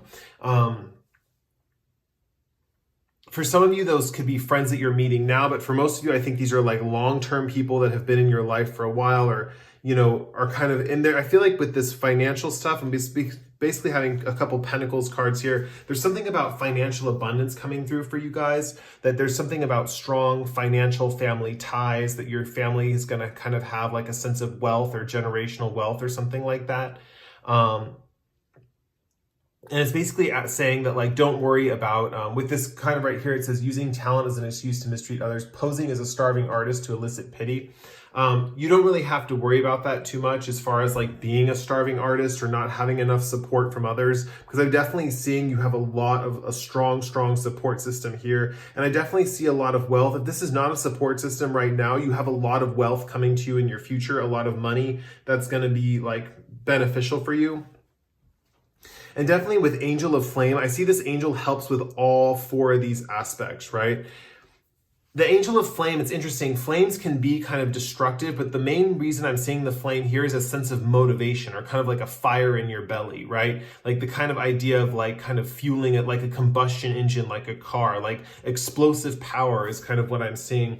We see that again with the Ace of Wands, just indicating a strong sense of motivation that this angel helps you with. So if you ever feel like you're not motivated or kind of like not able to accomplish things, this angel is going to help you motivate you and get you moving and flowing in the right direction. We definitely see this here with the stagnation of this Seven of Pentacles. There might be times where you feel like life is moving too slowly, and it's simply a matter of getting out of one mode into the next mode. Like we have these 2 modes here where you're kind of flowing with the desires of everybody else versus flowing with your own individual self and your own individual artistic expression. With the Queen of Wands here, it's indicating that you're going to go back and forth between these 2 modes. With this black cat and this sunflower, she has 2 aspects to her, you know, kind of like making her kind of unique in a way. she has this ability to go back and forth between both worlds pretty easily. So I definitely see that happening with you guys. It's not too much of a struggle for you to go back and forth between both worlds. So just make sure you're not like stuck in one versus the other. Yeah, and with this Angel of Flame, I definitely see that if you are staying in one or the other, definitely when you call upon your angel and stuff, they'll light a fire in your belly to get you in the opposite direction, right? Like if you're too stuck in one way of being or one kind of mode of operation or one kind of feeling, they kind of light a fire underneath you and you're like, ooh, you know, it's like energy. Oh my gosh, energy. I want to go in this direction. You know, that's the help, that's what I need. That's where I need to go. And so you start flowing in that path, flowing in that pattern.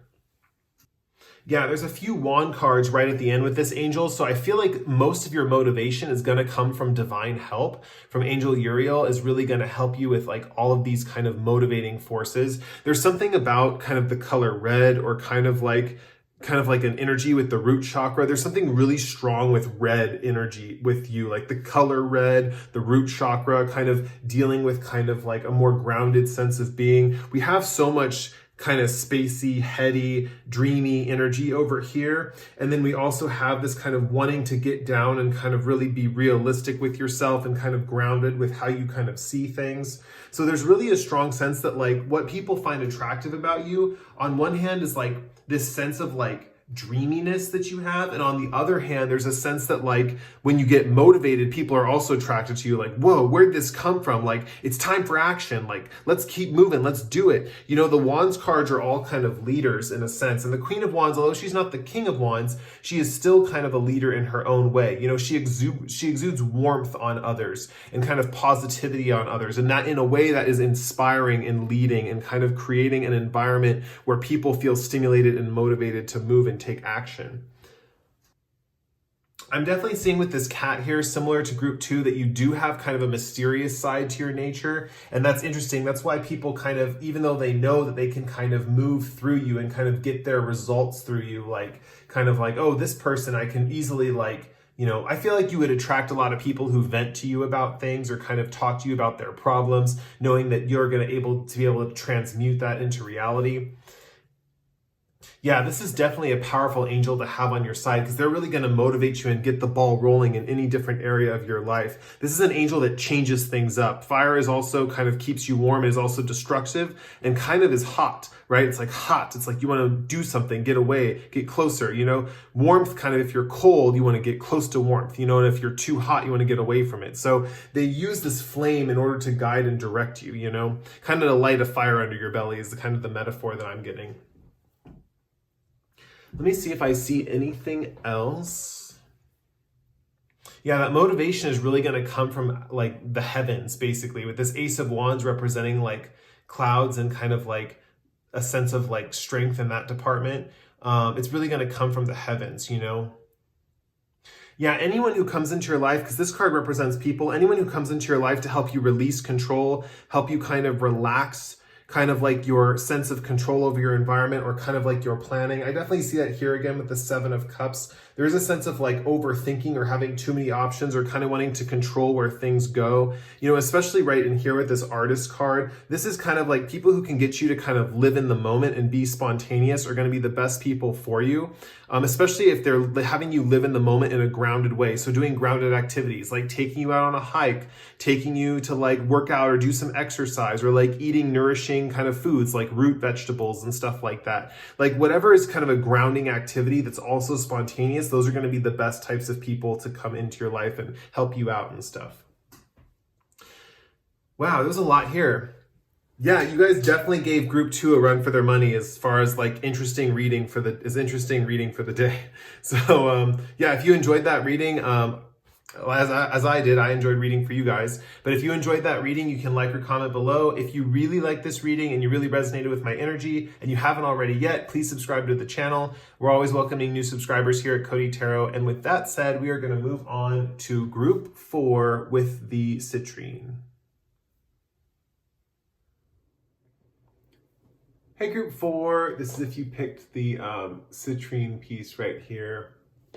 So we will get into your reading. So the first card that we're pulling for what makes you attractive plus your shadow traits is a animal oracle card. And this is going to be how other people perceive you just on the surface. So we have Lion Spirit. I'm going to pull 2 tarot cards as well to get some more clarity on this.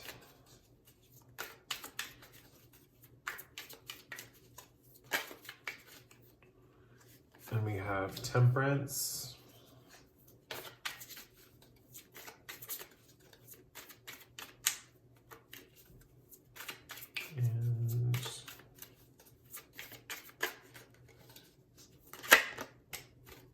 And we have 9 of Pentacles.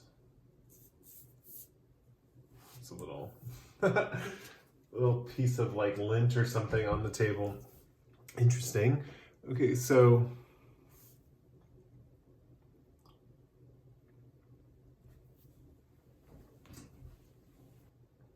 oh, interesting. Okay, so we have on one hand,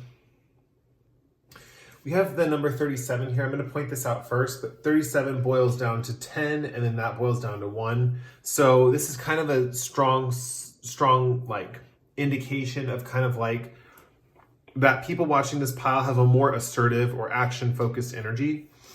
Although I'm seeing that you're very independent at the same time. Like there's a sense of an independent nature to you.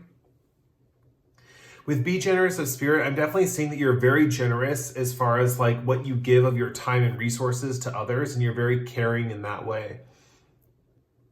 With 9 of Pentacles, I'm seeing this thing where it's like you either have already made a big success of yourself, you're very successful as far as like financially and living the kind of lifestyle you want to live, or you're on your way to achieving those goals, or that's a big motivation in your life to kind of achieve a specific status or lifestyle or way of being kind of in your life.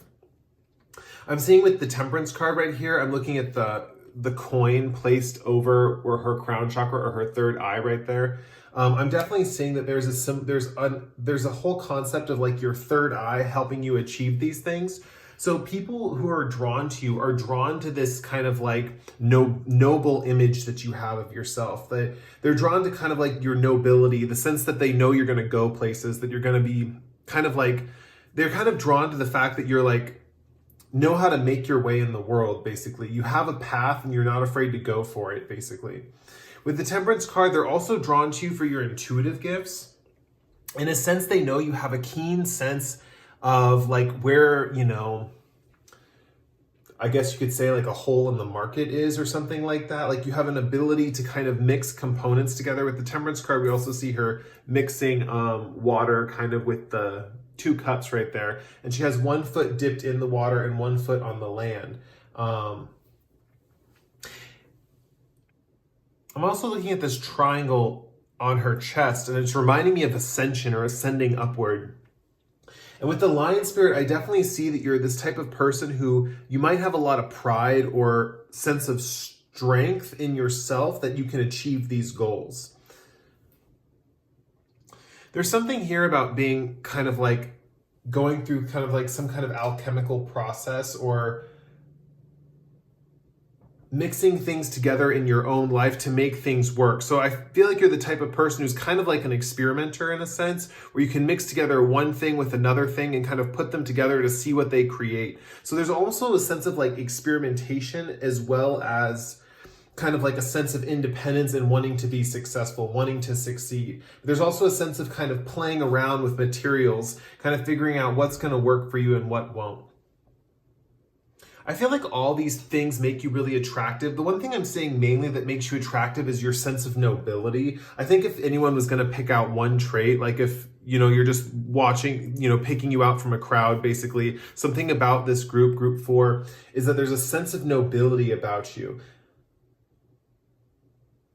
There's a sense that you'll go places or that you'll be successful, and it's kind of a tangible focus, right? So you might attract a lot of people who are kind of like, almost like depend on others basically, or depend on kind of like that sense of strength. I'm definitely seeing a strong sense of strength, especially with the Lion card. It reminds me of the Strength card in tarot. So there's a sense of strength or structure or nobility is just coming to me really, really strongly about you guys. And also the fact that you're not afraid to like get messy and create with your hands and kind of create different things in your life and create different flow. You're able to kind of turn over in your mind different possibilities, different scenarios to see clearly what the next given step is going to be in a specific given area of your life. And that's really like what kind of ties it all in together, is you have this kind of keen sense, like business sense, I guess you could say, on like how to get ahead. If this isn't applied to business, if for some of you, you're not focused on building a career or building a specific status in the world or getting a certain job title, I'm definitely seeing with the Temperance card right here, there's something about with your intuitive gifts, like maybe if you're trying to build a specific, maybe you're trying to write a story, right? Or you're trying to create a painting or something like that. There's something about being able to mix your materials and knowing how to get, it's not only just about like becoming an artist, right? There's definitely a lot of practical aspects in this group. So it's not just about like creating the artwork to become an artist or to create the kind of creation to be the artist. It's about kind of like rising to through the ranks, like making the correct connections, finding the right people to present the art to find the right connections in business and stuff like that.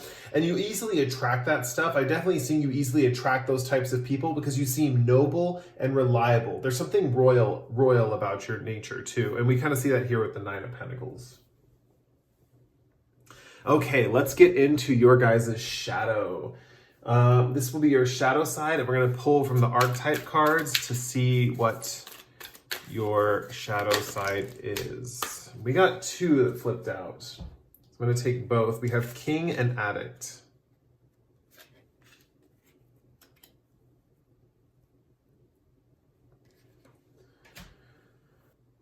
I'm going to pull these separate for right now. I'm going to overlap them on top of each other later, but I just want to read both of the attributes.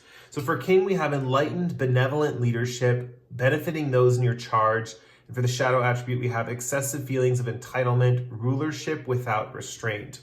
An Addict, we have helps you recognize and confront addictive behavior, and the shadow attribute is compromises integrity and honesty, allows an addictive pattern to have authority over your inner spirit.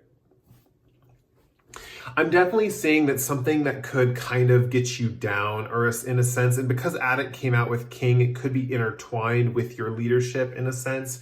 But Addict just means that there's some kind of vice or something that you fall back on that kind of can become your undoing, or is kind of something about your undoing. So for example, you could have like a sweet tooth, right? And maybe when you get into your shadow side, you overindulge in sweets, and that's kind of your thing, right? You overindulge in kind of eating sweets or something like that. Or maybe you drink, and so part of like something that's kind of like, it's almost like your shadow side is kind of this addiction to this specific substance. And it's interesting because I don't see you, actually, let me pull one more tarot card. I keep forgetting to pull the third tarot card because I'm going to pull one more tarot card to see what else is coming through, just to give me a little bit more clarity.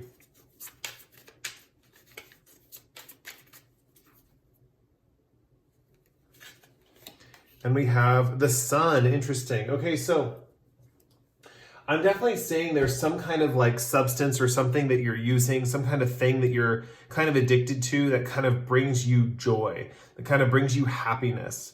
And I'm definitely seeing this Sun here. I think there's a reason why I forgot to pull this card, because the Sun actually has to do with this next card we're going to pull. I can already tell, I can already see that. But with the Addict card, there's just something that you're kind of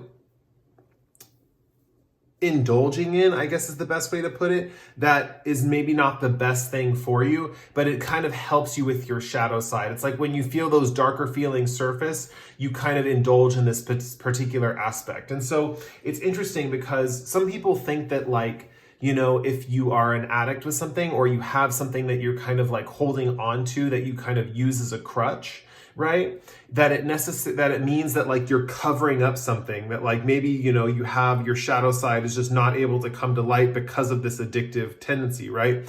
But literally your shadow can be addiction. So maybe like in the normal areas of your life, you're able to withstand and resist temptations. I mean, we see that again here with Temperance, with this moderation aspect, right? Where you're normally very moderate and balanced, right?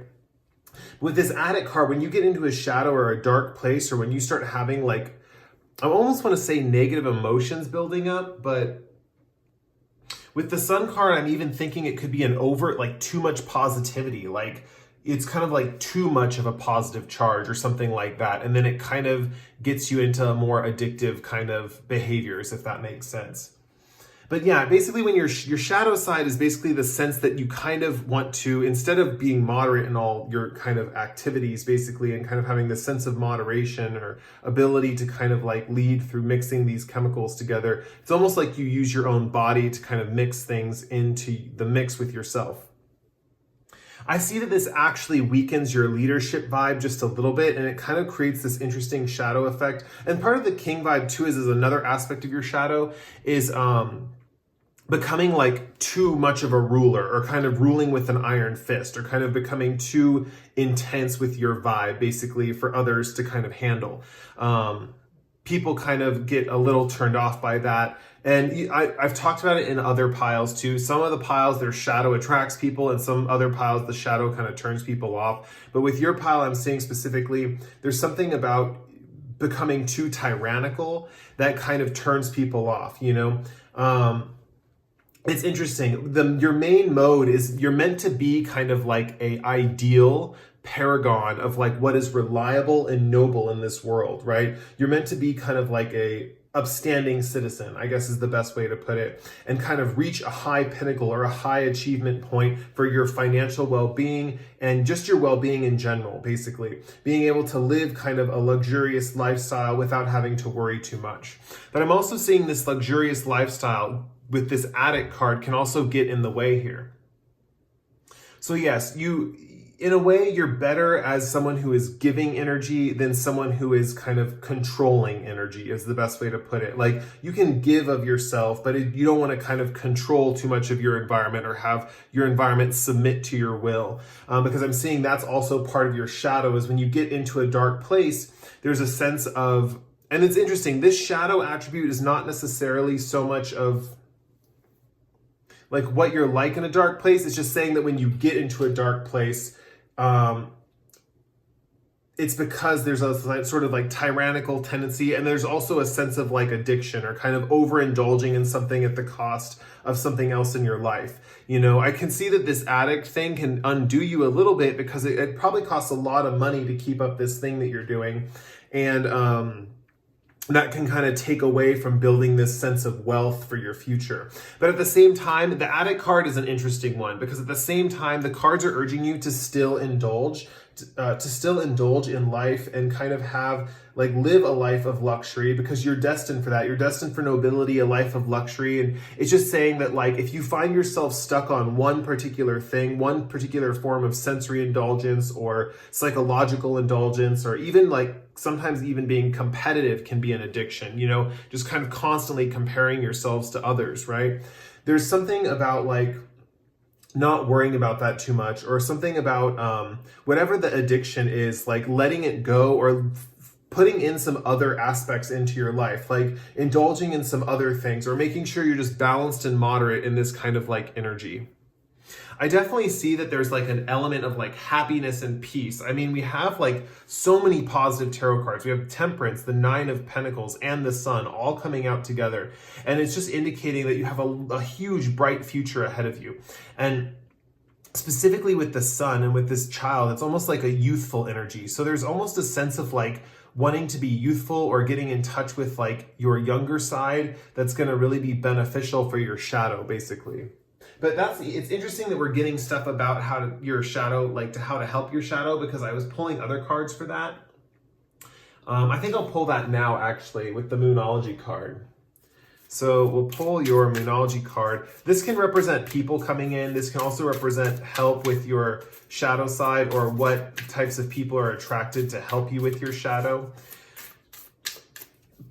Yeah, we're seeing here that mostly when you get kind of tyrannical or you overindulge, it kind of turns people off. And because these came out together, there's something about not being able to get your kind of fix, I guess you could say, that makes you kind of overly control your environment, overly start to structure and kind of control everything that's going on in your environment.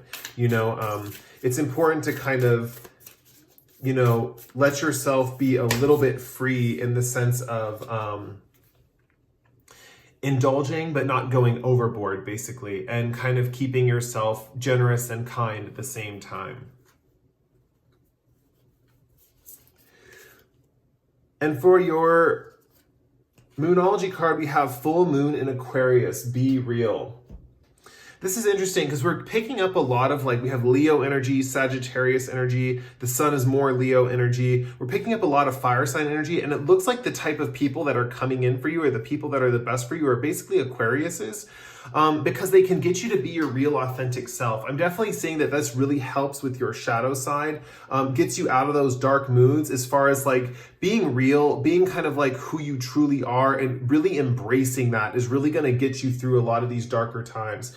Knowing that who you are kind of in a way can't change, who you are, you know, is just a part of you. And the more you are true to that sense of self, the less addictive these aspects of your life are going to seem, or the less you're going to cling on to these things or try to control things, basically, because you're just being your authentic self. And the truth is like, I'm seeing very clearly that people are really drawn to that authentic self. You know, you have a strong sense of nobility, classiness, a strong sense that you're going to be successful one day. And so it's interesting because I'm definitely seeing that there's almost like no problem here, if that makes sense. Like, I'm not seeing too many issues with, you know, you kind of like attracting people in this sense. It's just that being real, kind of the people that can really show you how to be true to yourself and be really yourself and have a real relationships, real connections, things that are tangible and kind of honest and authentic, is really going to benefit these kind of shadow attributes. Definitely with the Sun card here, this is more strong Leo energy. So there's something about, like, either most of you are probably, like, people watching this probably have a lot of Leo placements or Sagittarius placements. There's something about air and fire being in opposition and kind of having that kind of like cancellation effect on this kind of addiction behavior, or this king behavior. So if you're worried about this shadow side, it's just a simple fact of like being more real, kind of being more true to yourself. That's coming through really strongly. And specifically, this is also talking about people coming in. And so with the full moon in Aquarius, it's talking about just types of people with Aquarius placements are going to be really beneficial for you. Let's pull some more tarot cards. Interesting. With the Five of Swords.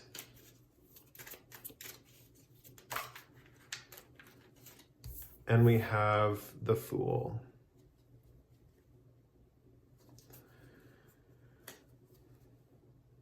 I'm actually going to pull your angel card because I think it's going to help me understand these last tarot cards that I just pulled out. So your guardian angel card that I'm about to pull is what kind of angel helps you with in tough times, or helps people get you more attractive, or helps with increase your attractiveness, basically. Oh, this one fell out. Let's see. We have Angel of Song. Let me just pull the last tarot card too. And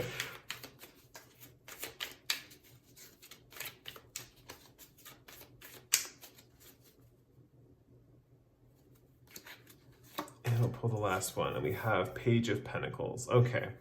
So Page of Pentacles is kind of reiterating this Nine of Pentacles here, but in a kind of a different way.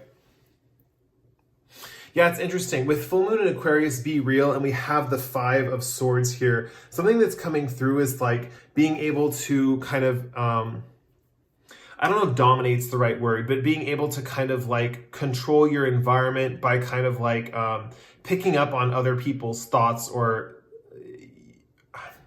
opinions, I guess is a good way to put it. I'm definitely seeing this card in a kind of a different light. Like, this guy is kind of, I feel like he's taken these swords from these two guys in the background, and he's kind of unloading the swords. He's kind of collecting all the swords from them, and they're kind of just wandering around. And what's kind of like mentioned here is you don't want to kind of take on too many other people's thoughts and ideas and opinions about yourself. And there's also a sense of domination here, where other people are dominating you or you're dominating them. And basically what's asked is that, like, you know, a lot of change can go into play and stuff. And so having kind of like this idea of being real or being authentic or knowing your true worth basically is going to really help benefit these like interactions and kind of ameliorate them. With this Fool card and the your angel basically is Raphael. Israfel, angel of song. And it's quite interesting because I'm definitely seeing that your angel and your guides basically speak to you through music, through kind of like your musical collection or the music you collect or the music you find.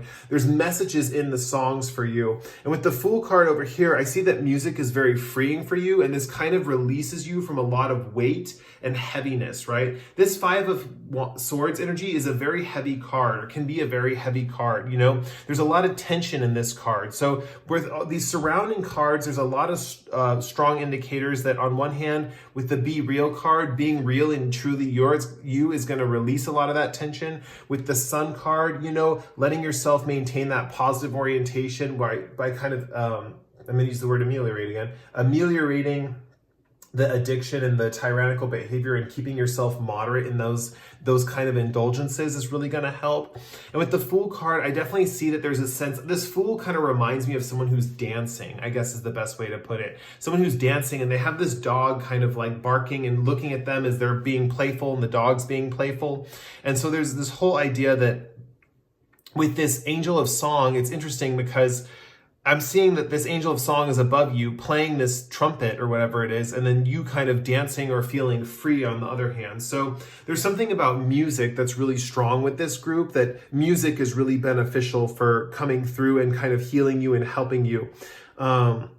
This angel of song, actually, interestingly enough, might lead you to new music that you haven't heard before, or that you haven't discovered, and that you're kind of finding. You might have these little intuitive inklings to find specific songs or specific stories, even stories, like specific stories that resonate with you and kind of really relating to those stories.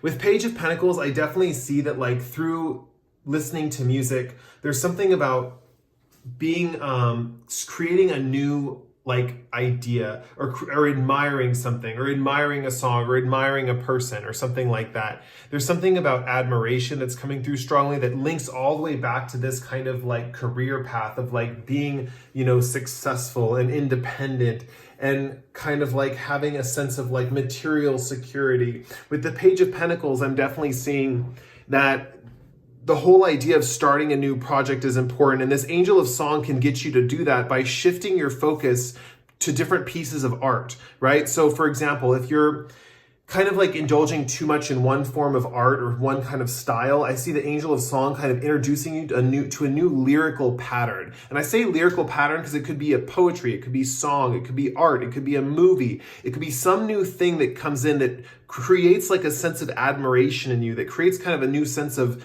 curiosity, I guess is the best way to put it. Creates a sense of like wholeness, kind of peacefulness. It's something that really resonates with you with the Be Real card, something that really resonates with who you are. And I'm definitely seeing that it makes you feel free, it makes you feel lighter, and it gets you moving in a new, fresh way, right? It gets rid of this heavy energy, because this addict and tyrannical energy is very, very heavy, especially with this Five of Swords card. There's something about like an interplay with you between like heaviness and lightness, like kind of not feeling too weighed down and feeling like light and free and kind of bubbly and happy. We see that again with the Sun card over here. So there is that dichotomy. That is what Israfel, I can't pronounce his name, Israfel is helping you with. This angel of song is helping you like find this new music. And I see even with be generous of spirit, you like to share these artworks with other people that are close to you. Or you just like to share these artworks in general that you find. You know, there's something about, especially with the Nine of Pentacles here, it can remind me of someone who is more of like artistically inclined, or, you know, those like really rich people who collect art and become like connoisseurs of different pieces of art.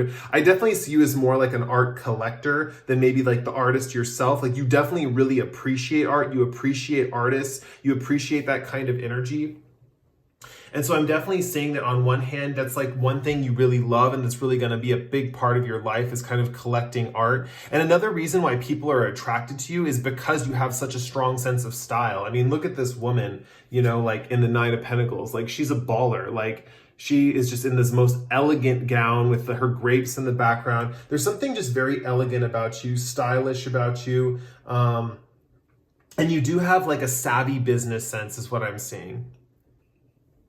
Yeah, I feel like most of these things people find attractive about you. I think some of your biggest saving graces is like this be real card. Like the more authentically yourself you can be, the more real you can be with people, honestly, the more and more people are going to be attracted to you or find you pleasing to be around. This addict and king energy, when you get too controlling, too tyrannical, and too like into your kind of like vices, that can push people away a little bit. But other than that, people really love you. I mean, you're a very generous person. You have this kind of like sense of independent nobility. People find you reliable. They feel like they can really count on you.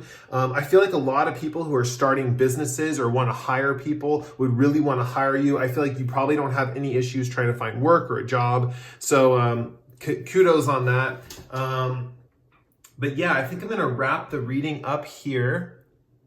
Yeah, I think I about covered everything.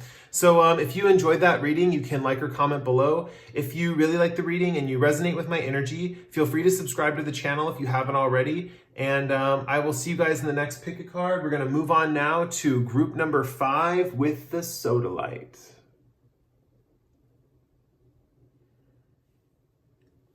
Hey, group 5, this is if you picked the Sodalite.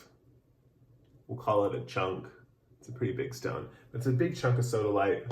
One of my oldest stones that I think I bought that in my very first trip to a rock and gem show. So that's pretty cool. Let's see. So for your first card, for your what makes you attractive and your shadow attributes, we have your spirit animal oracle, and we're going to draw some tarot cards on how you appear to others, how you kind of what initially is like, are like people attracted to about you. This is, I'm drawn for this group to even imply that this could be a first impression. I didn't really pick that up with the other groups. The other groups, it's like kind of how you appear and how people kind of get to know you. But with this group, I'm definitely seeing something about a first impression. So we have freedom is yours.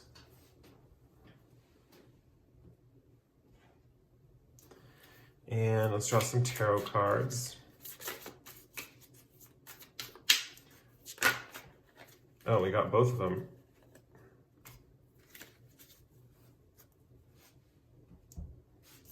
We have Two of Wands and Knight of Pentacles. Oh, this is some very interesting energy.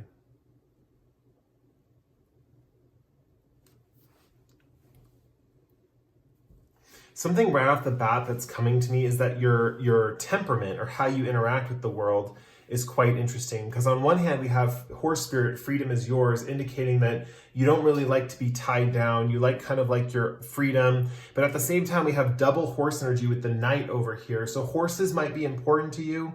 And also it's interesting because on one hand, we have this freedom, this sense of wanting to be free and kind of independent.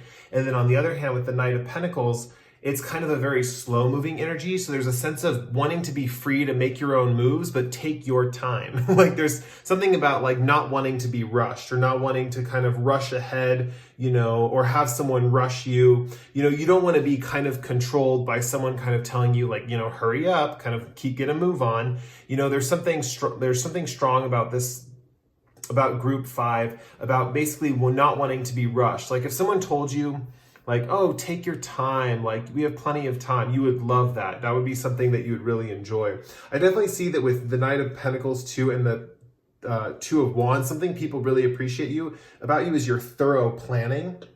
There's something about really having a grasp on what's going on and really being able to plan the next best course of outcome, right? You're the type of person I can see that kind of like makes that plan and then kind of sticks with it. And you want the ability to be free to make your own plans. It's not like you want to be tied down to someone else's schedule or someone else's routine or something like that. You're definitely the one, in a way, who's kind of the leader here, because you're the one who makes the plans. And I definitely see that you implement them on your own terms, in your own fashion, at your own pace that you want to implement them on.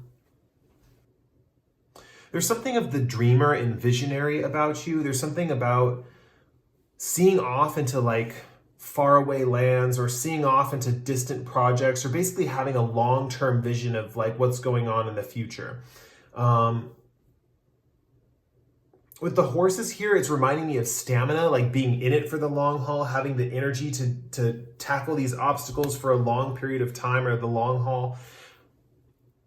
Yeah, you might be the type, this is just coming up, to plan trips and to plan, like, because with the horse, I think of traveling. So there's something about planning trips or traveling or globe trotting or something like that that kind of gets you like up and moving. You're definitely someone who likes to explore, but you like to explore kind of like on your own terms.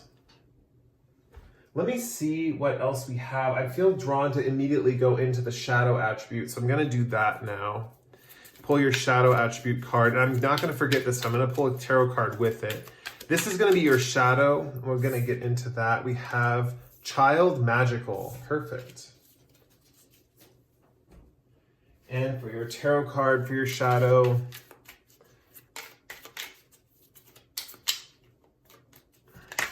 we have the High Priestess. Wow. Okay. Visionary, okay, that makes a lot of sense. You are definitely an intuitive powerhouse.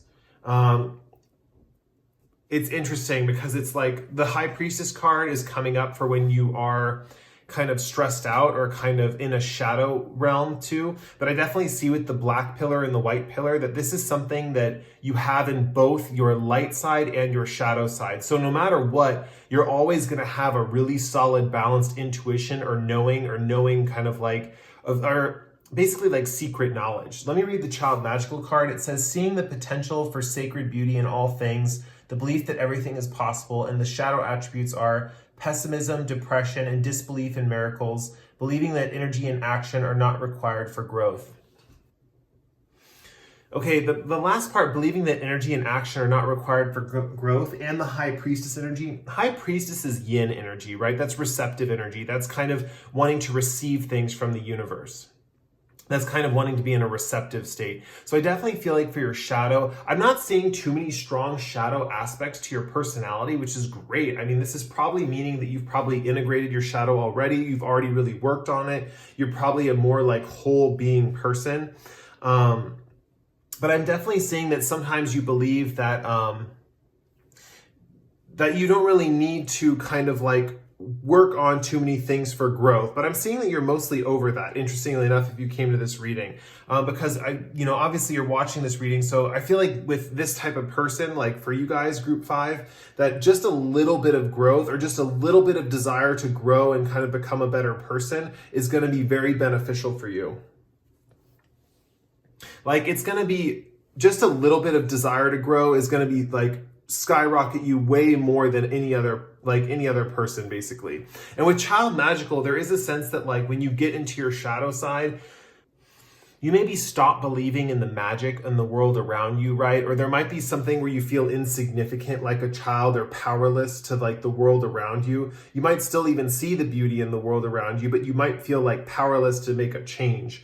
And with the High Priestess here, it represents kind of being a receiving end, just kind of like a child. A parent has to take care of a child. There's an energy here of like someone having to take care of you, or the world having to kind of take care of you in these moments. This could also be linked with the depression word right here is sticking out to me, right? And the pessimism is being in a more relaxed, depressed, pessimistic state, and kind of like having to deal with kind of like a malaise or a boredom, or kind of like not understanding what is kind of going on or how you can take action for your life. There's definitely a lot of like receptive energy. And I'm seeing that's not a bad thing. I'm seeing that with your visionary abilities, like this is like a core part of who you are.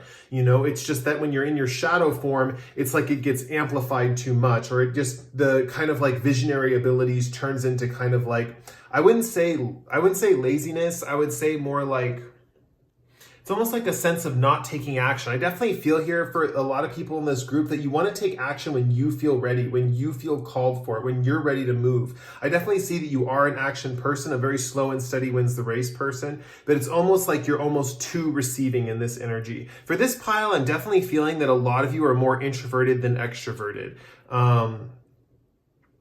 Yeah, even though I think you do like to travel, I mean, I'm getting that strongly. Like a lot of you, like taking a trip might be very beneficial for you.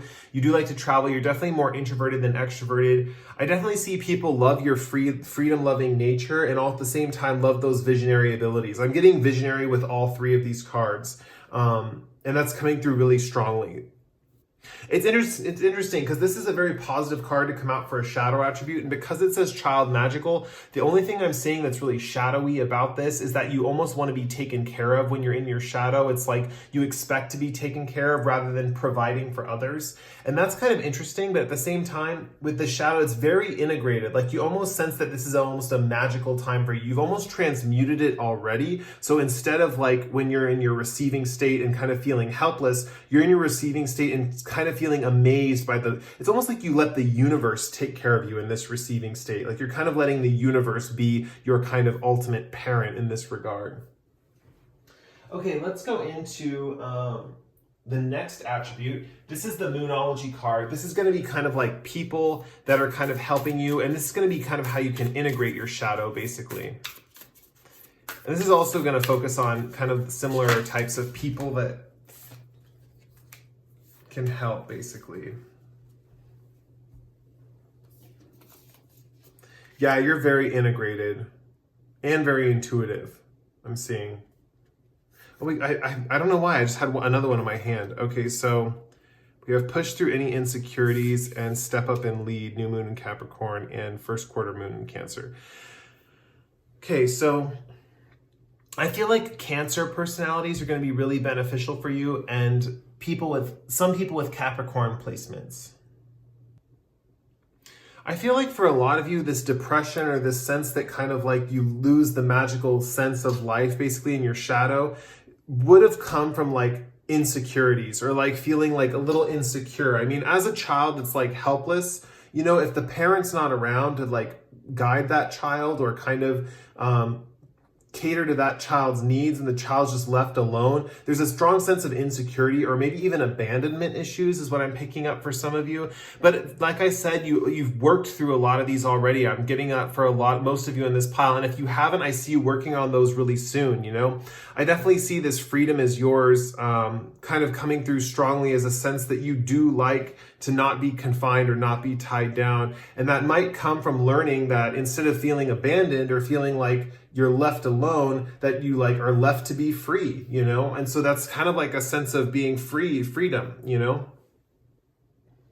With new moon in Capricorn, step up and lead, this is kind of an interesting aspect. With so much yin energy and visionary energy right here, with step up and lead, this is just indicating that it's a good time to kind of like, when you want to get out of this kind of energy, it's like being a leader is going to be very beneficial for you. It's kind of like something you're going to grow into. I'm definitely seeing something about with the Cancer and Capricorn. It's reminding me of kind of like the South and North node in astrology, Cancer being the South node and Capricorn being the North node. I'm definitely seeing a flow from kind of the intuitive realms into an earthy domain or into a more earthy existence. And for some of you, it's going to be the opposite, flowing from a very earthy place to a more intuitive place. But for the most part, I'm seeing most of you, I feel like a lot of you are very intuitive or have been or kind of are very intuitive. And so there's a kind of a sense of balancing those two natures to you and kind of stepping up and leading in your life in different areas. This Knight of Pentacles, even though he's slow and steady and kind of slow and steady wins the race, right? He definitely takes care of all his responsibilities. And so stepping up and leading can just mean like taking care of a responsibility that you may be put on the back burner or that you weren't really doing, you know? I definitely see that it can also represent this child energy. Like eventually, this is kind of something I'm seeing for a very long period of time or over a long period of time, but you growing into a parent energy, right? Growing into kind of like a magical mother figure, a magical father figure, or something like that. If you're looking to have kids, I'm definitely seeing that you're going to have a very strong bond with your children. Yeah, and so basically as the people that are drawn to you, basically, people are drawn to you with this third eye symbol for your kind of like intuitive nature. And at the same time, the best people for you are people who are also very intuitive. With Push Through Any Insecurity, these types of intuitive connections with other kind of like-minded individuals are really going to help you bring out kind of like and deal with kind of like toxic issues that have been built up inside of you, that kind of make you feel insecure or make you feel alone, Something that could be very beneficial is kind of being that kind of person with an intuition that's on the more receiving end, and then basically being with someone who's more kind of like a leader or a kind of like someone who's to show you the way, I guess, as far as like a parent, because we do have child here. So I'm seeing someone coming in as more of like a parental figure, especially Cancers, kind of like I see Cancers sometimes as like the mothers of the zodiac, kind of like the caring, doting mothers and stuff. And I can definitely see that this Cancer energy, it could be very beneficial for you coming in, like people who are more motherly or kind of caring in that regard, someone who's very caring, kind of inconsiderate. And with the new moon in Capricorn, Capricorns could be beneficial because they could get you into that leadership mindset. You also have that similarity with them as far as like wanting to accomplish your goals and kind of building kind of like at your own pace, kind of going at your own pace. If you know any Capricorns, they don't like to, gotta be careful not to step on any toes, but they don't really like to go at, almost like they don't like to go at the pace of others, or they don't like to be put into a box. So I'm definitely seeing you growing into that kind of that energy. Let me draw some more tarot cards I feel called to right now.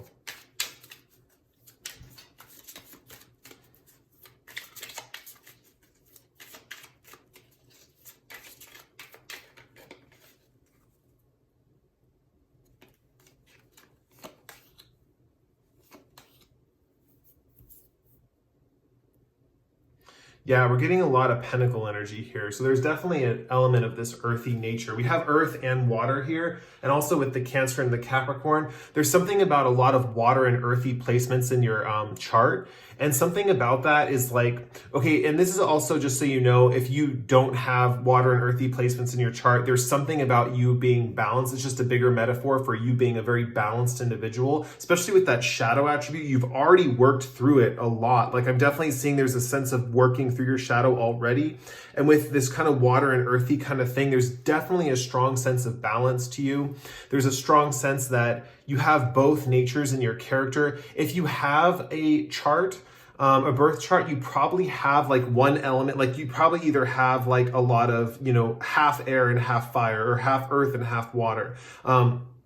Like you're very balanced basically. So you're probably going to end up with someone who's very balanced, or you're going to attract people who are very balanced. So you're definitely attracting more motherly kind of figures that, might have a strong Capricorn type streak, like a leadership streak, that they're also a parental figure, or vice versa. They could be kind of like an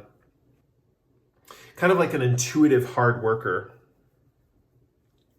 Let me pull your angel card. This angel, I have this card to represent what angel kind of helps you get through in tough times, and what angel kind of helps you become more attractive to others. Like, what is it about this angel that makes you more attractive to others? Okay, and we have Shatiel, Angel of Silence. Wow. Draw one more tarot card.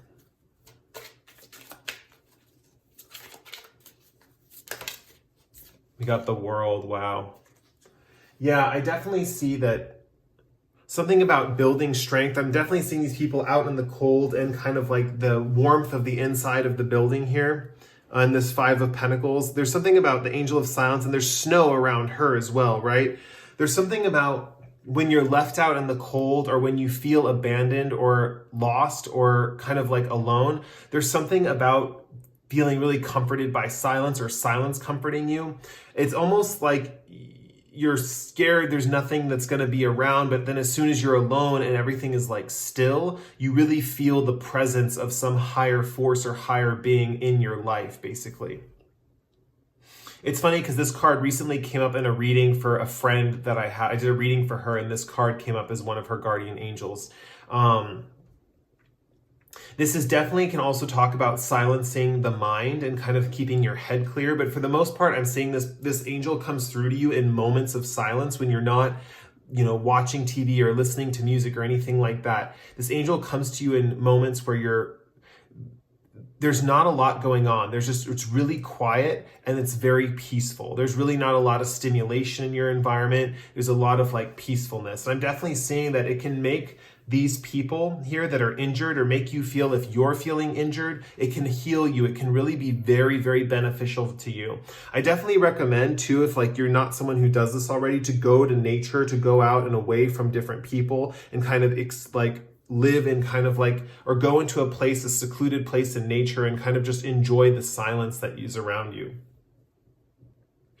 With this Eight of Pentacles, it's just reiterating that slow and steady kind of wins the race, right? And step up and lead doesn't necessarily have to mean, with this Capricorn card, it doesn't have to mean kind of like becoming like a full-fledged, top of the world leader, where you're guiding everyone and everyone's following you and you're this paragon of success or whatever.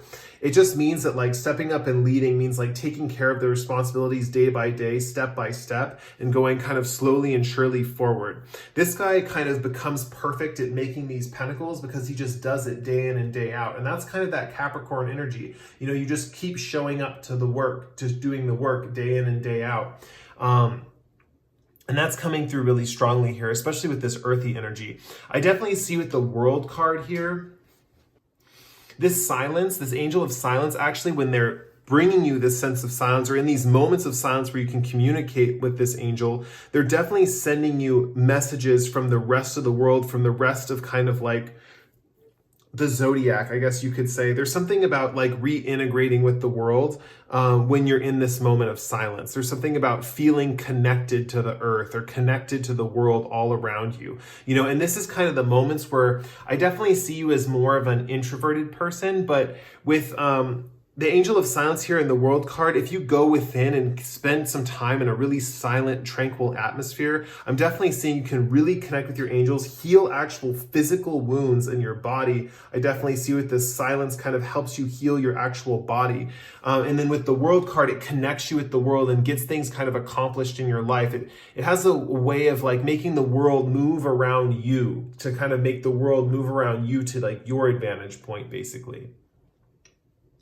Also, I'm seeing this wreath here, and it's reminding me of protection. I definitely see this Angel of Silence, Shatiel, is really protecting you in these moments. It's coating you in that silence to make you feel strong and powerful and protected. So this is a strong sign that like if you ever feel abandoned with this Child Magical card, just being kind of alone. It's interesting because sometimes when we feel abandoned, we don't want to be alone. But when we find out that we are alone and then we get to spend some time alone, we find out we kind of like it, and it's like, then that silence can make us feel protected and ready to take on the world again. I think something that could be beneficial is sitting in silence with others. Like, for example, with these Cancers or Capricorns coming into your life, I definitely see that like sitting in silence with them and kind of meditating or opening your guys' third eyes and just really being in your presence and like having a sense of imagination or a sense of being like visionary with each other and kind of a sense of silence is going to be really beneficial. So this could be like as simple as like finding friends that you can meditate with or do spiritual activities with, as well as friends that kind of push you and motivate you towards your goals that you can actually work hard and accomplish things with as well. I think mainly with this Angel of Silence, they're mainly here to renew your energy, to kind of renew your strength, renew your focus, and make you feel less alone. It's interesting how silence can make us feel less alone. It's almost like the constant noise can be lonely, and then the silence can make us feel like we're not alone, and I'm definitely seeing that here with the world. It's almost like this angel makes you feel more connected just because of that sense of silence or being able to take a breath, right? As soon as you can take a breath out and exhale and kind of release that tension, kind of get that sense of protection, I definitely see that you're going to feel more connected to your environment, more inclined to follow your dreams and to work towards your vision and step up and lead and take that day by day action to make your dreams a reality. Very cool. Well, I really enjoyed reading for you guys, and if you like the reading, I'd appreciate a like or comment below if you can. If you really enjoyed the reading and this is your first time on my channel, please consider subscribing. It would be really good if you like my videos. You can get more videos.